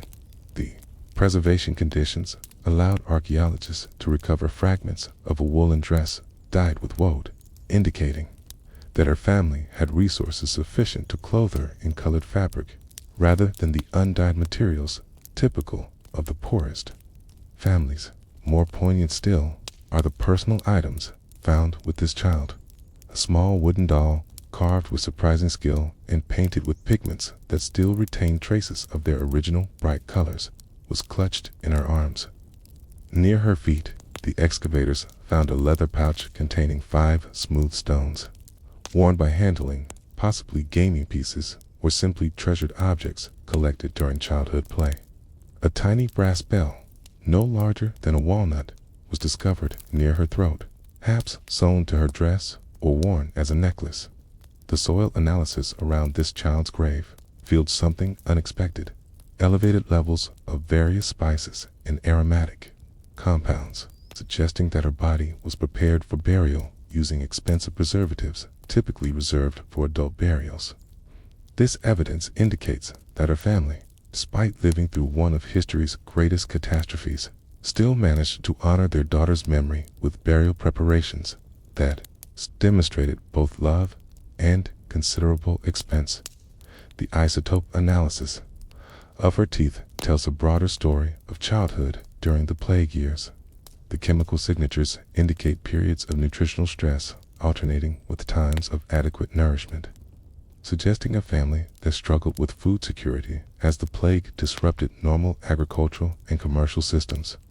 Yet the final months of her life show evidence of improved nutrition, possibly indicating that her parents sacrificed their own food intake to ensure she received the best available care during her illness.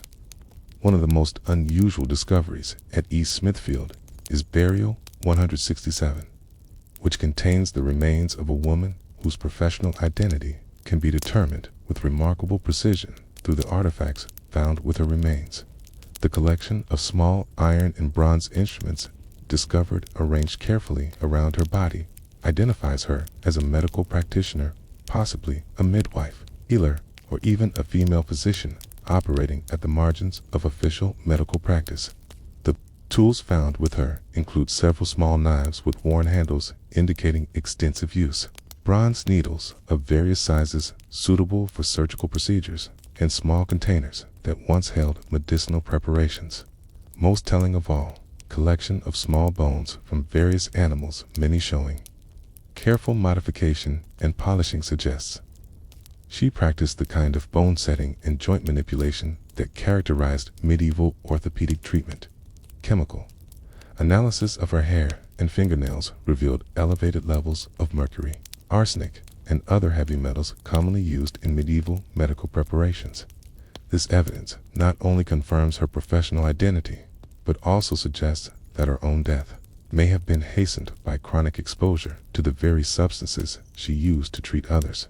The irony that a healer should die during a pandemic while surrounded by her tools speaks to the heroic dedication of medical practitioners who continued working even when their treatments proved ineffective against plague. The laboratory work that transforms archaeological discoveries into historical understanding takes place in sterile, climate-controlled environments far removed from the muddy excavation sites where the remains were first uncovered. Here, in rooms filled with microscopes, spectrometers, and computer workstations, medieval bones yield secrets that their original owners could never have imagined be preserved within their very substance. The scientific analysis of plague victims from East Smithfield and similar sites has revolutionized our understanding not just of the Black Death's biological mechanisms, but of the broader human experience during one of history's most devastating. Pandemics. Dr. Sharon DeVita's groundbreaking demographic analysis of plague cemetery populations has revealed patterns that challenge long-held assumptions about medieval mortality and disease susceptibility. By examining the age and sex distributions of plague victims, along with evidence of pre-existing health conditions preserved in skeletal remains, her research has demonstrated that the Black Death was not the indiscriminate killer that historical sources often portrayed. Instead, the plague showed distinct patterns of selectivity that provide crucial insights into both medieval health and the disease's biological mechanisms. The osteological paradox, the recognition that cemetery populations represent the least healthy segment of any living community, has required sophisticated statistical techniques to extract meaningful demographic information from plague burial grounds. The individuals whose remains survive in places like East Smithfield represent those who succumbed to disease. But what can their bones tell us about those who survived? Through careful analysis of age-specific mortality patterns in comparison with pre-plague cemetery populations, researchers have begun to identify the factors that determine survival or death during the pandemic. Bone chemistry analysis has opened entirely new dimensions of understanding about life during the plague years. Stable isotope ratios preserved in tooth, enamel, and bone collagen provide detailed information about diet, geographic mobility, and environmental stress that extends far beyond what traditional historical sources could reveal. The nitrogen isotope signatures in plague victims' bones tell stories of nutritional stress and social disruption that preceded the pandemic, while carbon isotope ratios reveal changes in diet and food availability that accompanied the social collapse triggered by mass mortality. The trace element analysis of medieval bones has revealed unexpected patterns of occupational exposure and environmental contamination during the plague years. Lead levels in the bones of apparent scribes and manuscript illuminators reflect their professional exposure to lead-based inks and paints. Mercury concentrations in the remains of individuals buried with medical instruments confirmed their use of mercury-based treatments. Copper and zinc signatures in textile workers' bones speak of their involvement in dyeing and finishing processes that left permanent chemical traces in their skeletal remains.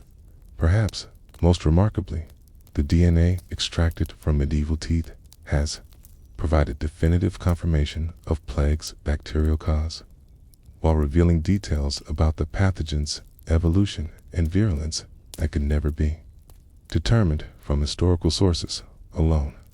The genetic material of Yersinia pestis, preserved in dental pulp chambers where it survived for more than 6 centuries, has been sequenced and compared with modern plague strains to trace the disease's evolutionary history and understand how it achieved such devastating efficiency as a human pathogen.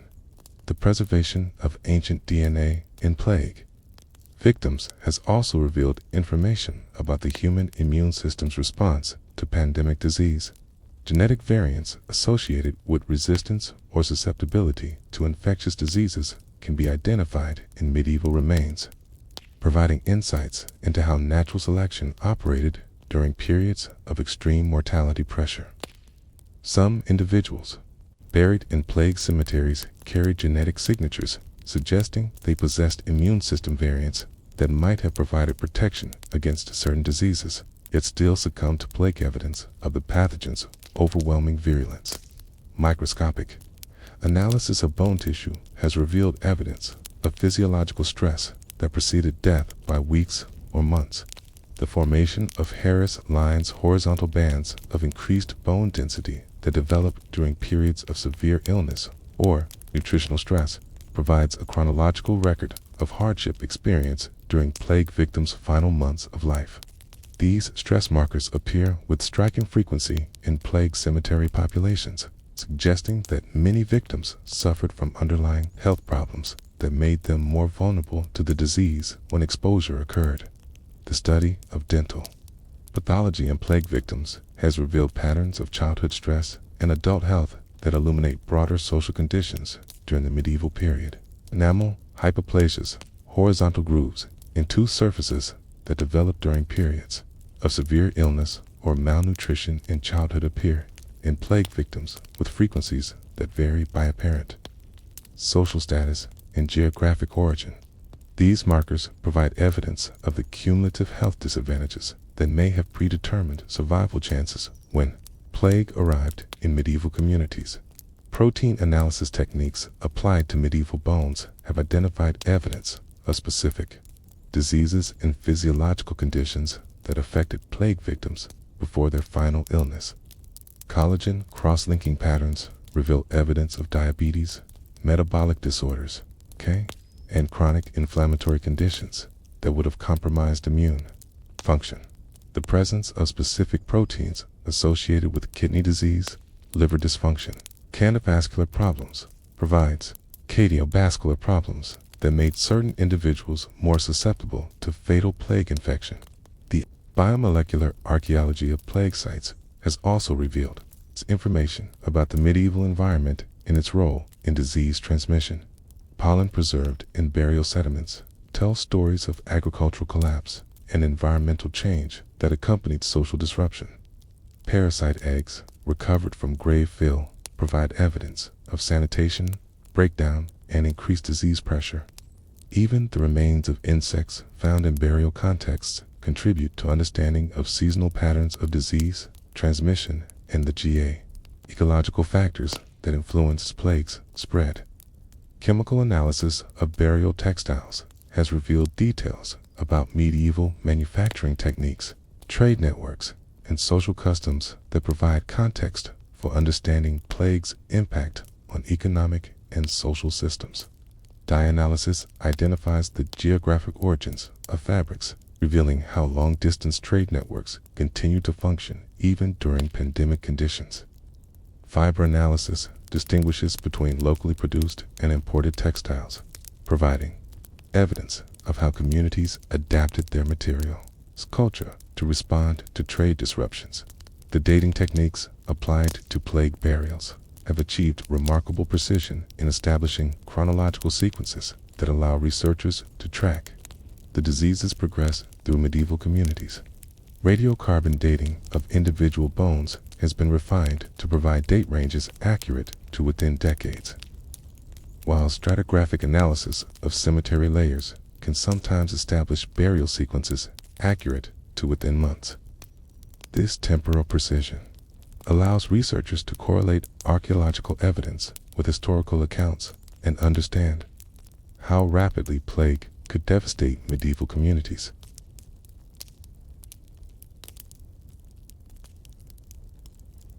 Return now from the sterile precision of modern laboratories to the stone-walled silence of medieval monasteries, where the bells of the canonical hours continued to ring even as the community's call to prayer dwindled with each passing week. Within the walls of Mellifont Abbey in Ireland, a colony that had once numbered nearly 200 monks and lay brothers has been reduced to fewer than 20 souls. By the summer of 1349, Brother Thomas, one of the survivors, moves through corridors that echo with emptiness, past cells that once housed learned men now buried in the abbey's rapidly expanding graveyard. The transformation of monastic life during the plague years reveals how completely the pestilence disrupted even the most ordered and disciplined communities in medieval Europe. Monasteries that had operated according to unchanging routines for centuries found themselves forced to adapt to circumstances that challenged every aspect of their traditional existence. The rule of Saint Benedict, which had governed monastic life for 800 years, suddenly seemed inadequate to address the practical and spiritual crises created by pandemic mortality. Brother Thomas begins his day, as he has for the past 15 years, with the bell for lauds at dawn. But the chapel that greets him is a vast space punctuated by islands of emptiness where his brothers once stood in carefully arranged choir stalls. The antiphonal singing that once filled the stone vaults with complex harmonies has been reduced to a thin thread of voices that struggle to maintain the elaborate musical traditions of their order. Yet they continue, these surviving monks, finding in the familiar rhythms of prayer an anchor of stability in a world that has been fundamentally transformed by loss. The daily schedule that once distributed tasks among dozens of specialists has been compressed into the capabilities of the surviving community. Brother Thomas, whose original responsibility was the illumination of manuscripts in the scriptorium, now finds himself serving as cellarer, infirmarian, and gardener in addition to his scholarly duties. The kitchen that once required for monks and 6 lay brothers to prepare meals for the full community now operates with a single cook to prepare simple fare for the remnant that remains. The monastery's library, once the pride of the community and the center of learning that attracted scholars from across Europe, stands largely empty of human presence. Manuscripts that require copying to preserve them for future generations wait unattended, while the few surviving monks struggle to maintain basic community functions.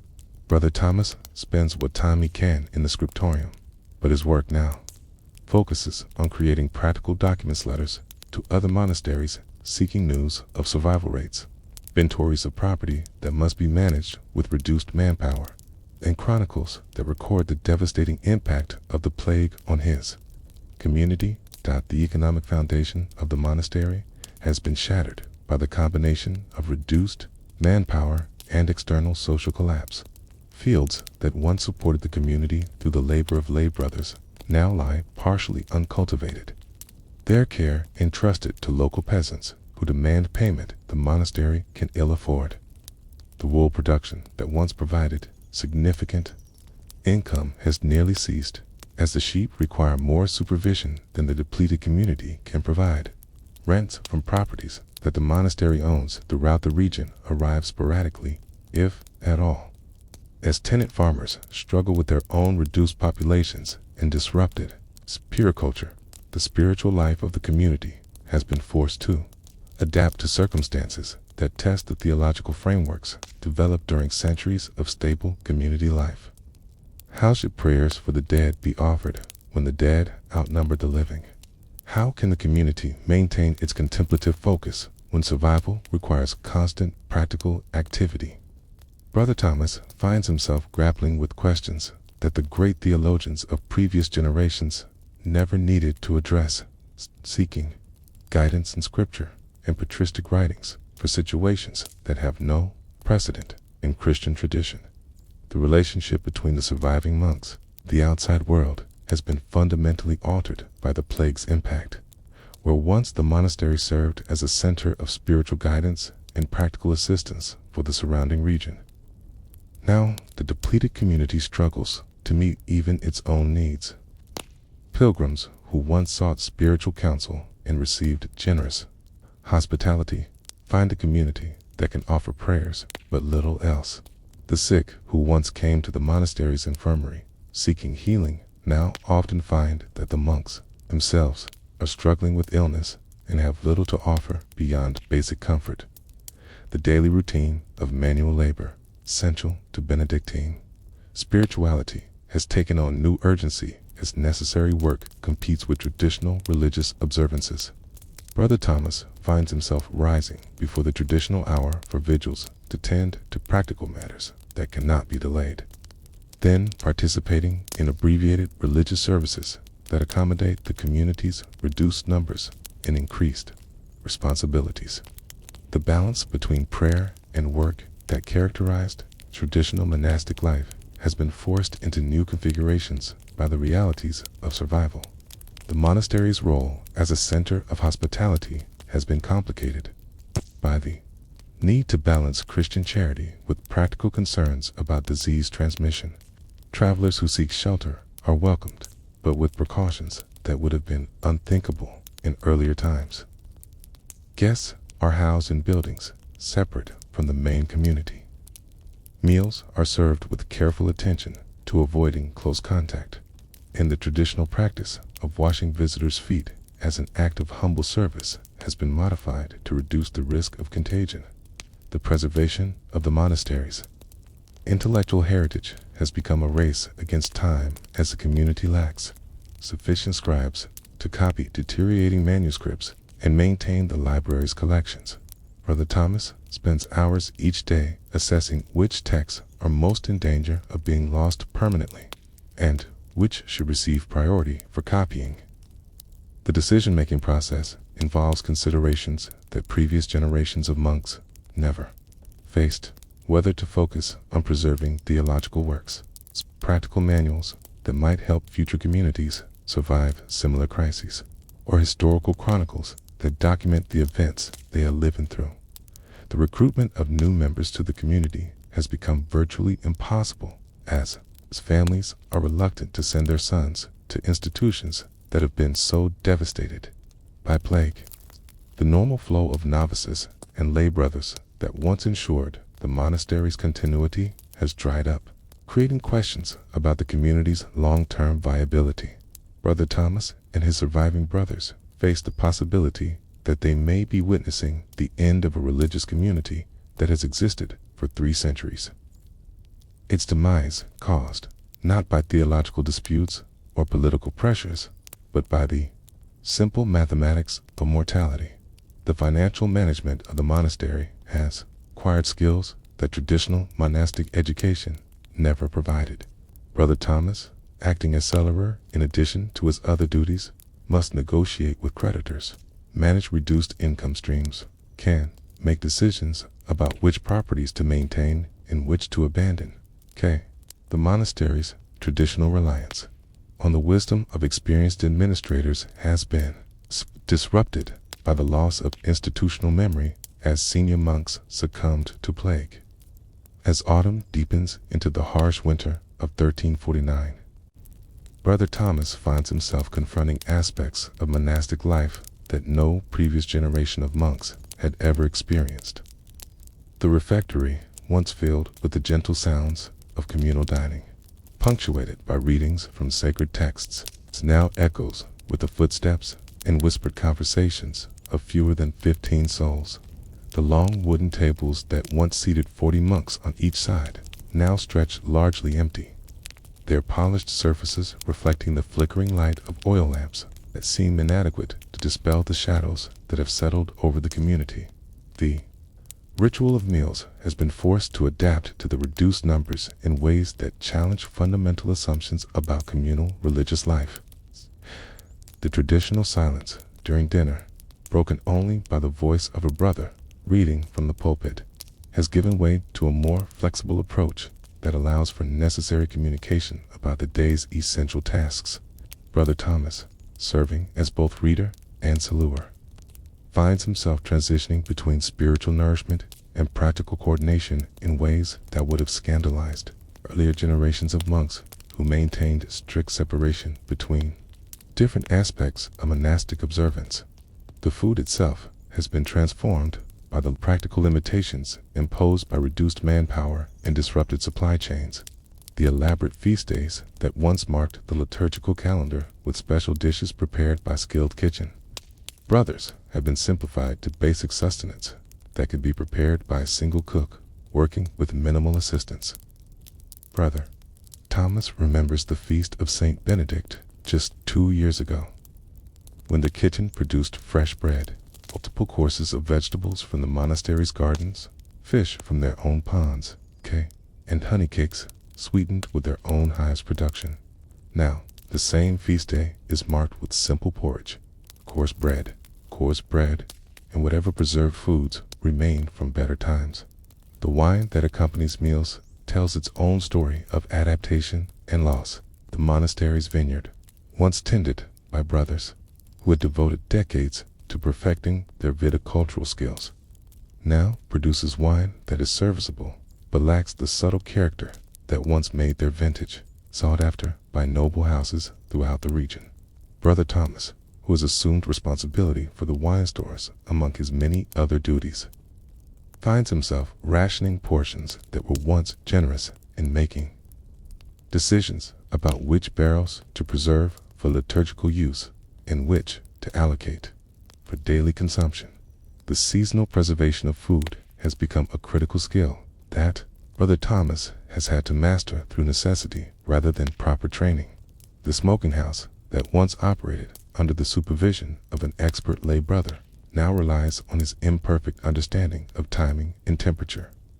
The root cellars that store the monastery's winter supplies have been reorganized to accommodate smaller quantities while maximizing preservation, a delicate balance that requires constant monitoring by brothers who have numerous other responsibilities competing for their attention.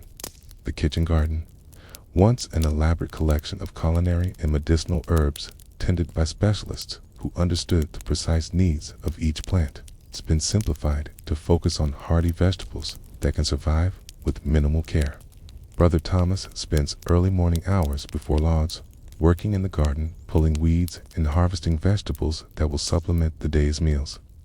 The sophisticated herb garden that once supplied the monastery's infirmary and kitchen with dozens of specialized plants has been reduced to a few essential varieties that can be maintained by brothers who lack specialized horticultural knowledge. The relationship between the monastery and its agricultural dependencies has been fundamentally altered by the plague's impact on rural populations. Villages that once provided labor for harvest seasons have been so depleted that the monastery's fields lie partially uncultivated. Brother Thomas finds himself traveling to distant farms that belong to the monastery, not to supervise their traditional management, but to assess which properties can be maintained and which must be abandoned due to lack of personnel. These journeys, which once would have been routine administrative tasks, now carry risks associated with travel through regions where normal social order has broken down.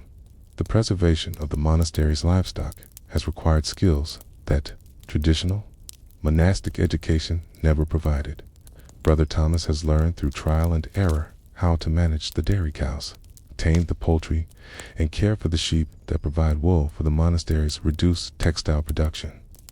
The expertise that once resided in specialized lay brothers has been lost, forcing the surviving monks to develop practical skills while maintaining their primary religious obligations: the morning milking, the evening care of animals, and the constant vigilance required to protect livestock from predators and theft have become integral parts of daily routine. The monastery's relationship with local markets has been complicated by the disruption of traditional commercial patterns and the reduced purchasing power of surrounding communities. The surplus agricultural products that once provided significant income for the monastery now find limited outlets. The population that would normally purchase such goods has been decimated by plague. Brother Thomas negotiates with merchants who are themselves struggling with reduced demand and unreliable supply chains, seeking to exchange the monastery's products for essential items that can no longer be produced within the community. As the calendar turns toward the spring of 1350, Brother Thomas faces a reality that would have been unimaginable 2 years earlier. He may be witnessing the final chapter of a monastic community that has existed for over 3 centuries. The abbey that once housed nearly 200 souls now struggles to maintain its basic functions with fewer than a dozen survivors. And the arrival of each new season brings fresh challenges that test the limits of their endurance and resourcefulness. The bell tower that once marked the canonical hours with bronze voices calling the entire community to prayer now rings with a hollow echo that seems to emphasize the emptiness rather than summon the faithful. Brother Thomas, climbing the narrow stone steps to ring the bell for vespers, pauses to look out over the monastery grounds from this elevated perspective. Where once he would have seen brothers moving purposefully between buildings, tending gardens, and engaged in the countless activities that sustained a thriving religious community. Now he observes vast stretches of silence, punctuated, by the solitary figures of the few survivors going about their multiplied duties. The scriptorium, once the intellectual heart of the monastery, where a dozen scribes labored to copy manuscripts and preserve human knowledge, now stands largely empty, save for Brother Thomas's own intermittent presence. The carefully arranged desks where brothers once bent over illuminated texts now gather dust. There are unused inkwells dried to cracked remnants. There are abandoned quills, brittle with age.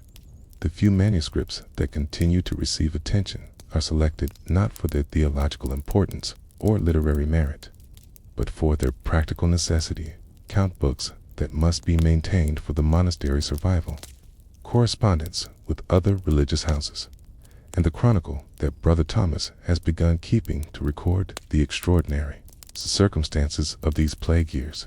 The library itself has become a mausoleum of learning, its shelves still filled with the accumulated wisdom of centuries, but lacking the living community of scholars who once brought these texts to life through study, discussion, and practical application. Brother Thomas moves through the collection like a guardian of intellectual treasures, periodically checking the manuscripts for signs of deterioration that might threaten their preservation. He has become acutely aware that the knowledge contained in these volumes might be lost forever if the monastery fails to attract new members who can continue the work of preservation and transmission. The workshop areas where specialized craftsmen once produced illuminated manuscripts, carved decorative elements, and maintained the monastery's artistic heritage now stand abandoned. The tools of the illuminator's trade remain arranged on their workbenches as if their owners had simply stepped away for a moment. But Brother Thomas knows that the skills required to use these implements effectively died with the brothers who possessed them. His own attempts at manuscript illumination produce results that are functional but lack the sophisticated artistry that once distinguished the monastery's productions. The guest quarters that traditionally accommodated pilgrims, scholars, and other visitors seeking the monastery's hospitality now receive occasional travelers who are more often bearers of bad news than seekers of spiritual guidance. The reduced community can still offer basic shelter and simple meals, but the elaborate welcome that once characterized monastic hospitality has been simplified by necessity.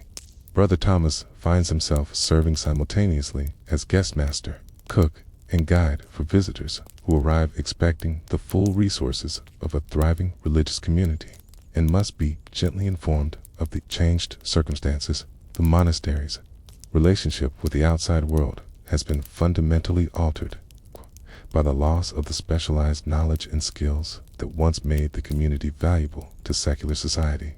The medical expertise that brothers traditionally provided to the surrounding region died with the infirmarians who possessed it.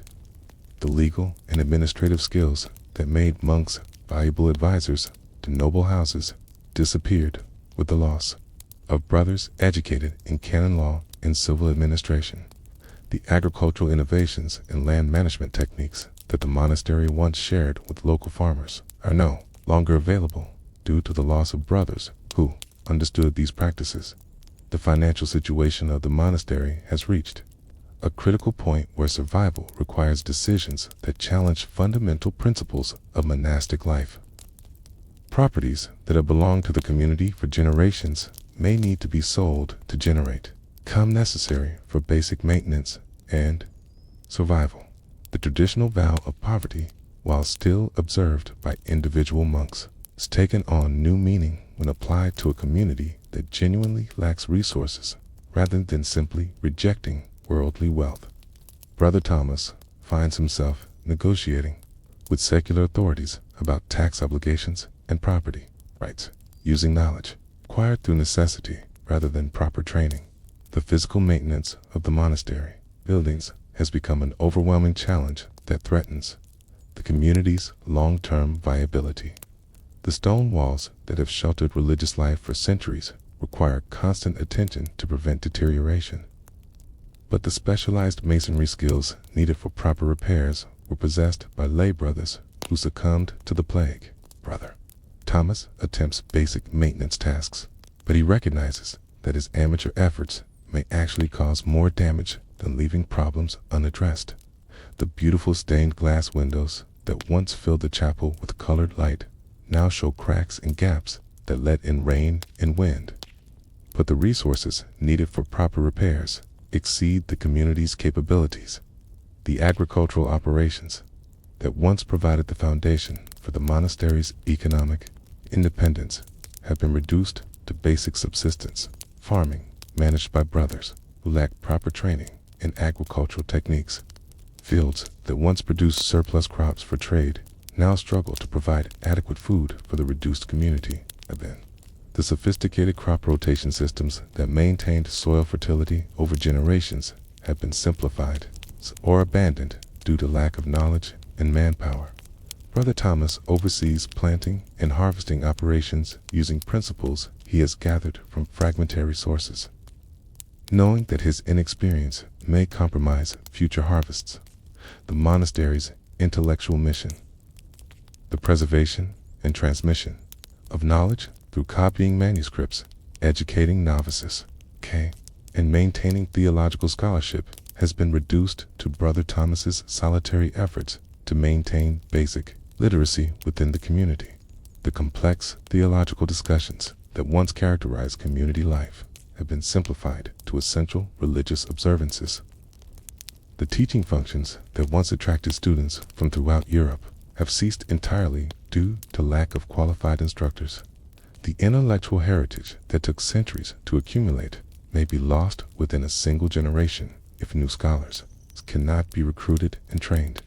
The psychological burden of serving is one of the final custodians of such a long and distinguished tradition weighs heavily on Brother Thomas as he contemplates the possibility that decisions he makes may determine whether the monastery survives or disappears forever. The weight of institutional memory that he carries, knowledge of customs, practices, and traditions that exist nowhere else creates a sense of responsibility that extends far beyond his original vocation as a scholar and scribe. Every choice about which buildings to maintain, which manuscripts to preserve, and which traditions to continue must be made with awareness that reversal may be impossible if circumstances do not improve. Allow yourself now to drift gently away from the weight of medieval stone and the echo of empty corridors, away from the careful excavations of modern archaeologists and the desperate prayers of flagellant processions. Let your mind rise above the narrow streets filled with protective smoke and the silent graveyards that hold the testimonies of lives cut short by invisible forces beyond human understanding. You have walked through one of history's darkest chapters, witnessed humanity at its most vulnerable, and observed both the worst and best of what people can become when faced with incomprehensible loss. The journey you have taken through the plague years reveals truths that transcend the specific circumstances of the 14th century. In the desperate attempts to purify air with herbs and smoke, you have seen the eternal human need to take action against forces beyond control, to find meaning in ritual and protective behavior, even when such actions may have little practical effect. The elaborate precautions taken by medieval merchants and craftsmen echo in every age when invisible threats challenge human assumptions about safety and control. The careful distances maintained between neighbors during the plague years speak to the delicate balance between self-preservation and community solidarity that every generation must negotiate in its own way. In the extreme devotion of the flagellants, you have witnessed how trauma can transform genuine spiritual seeking into dangerous extremism, how the human need for explanation and agency can be manipulated by charismatic leaders who offer simple answers to complex questions. The progression from individual penance to collective persecution reveals patterns that repeat throughout history. Whenever societies under stress seek scapegoats to blame for their suffering. Yet even in these dark transformations, you have seen evidence of the spiritual hunger that drives people to seek connection with the divine, even when their seeking leads them astray. The archaeological evidence from places like East Smithfield provides a different kind of witness, the silent testimony of bones and artifacts that speak across centuries without the distortions that sometimes affect written records.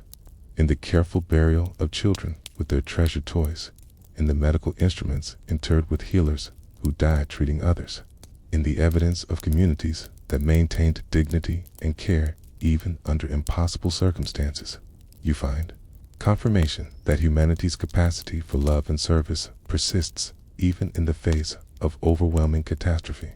The scientific analysis of plague cemetery populations reveals not just the biological mechanisms of pandemic disease, but the fundamental resilience of human communities that adapt and endure even when traditional structures fail completely. The genetic evidence preserved in medieval teeth confirms historical accounts while providing new insights into how populations respond to extreme mortality pressure.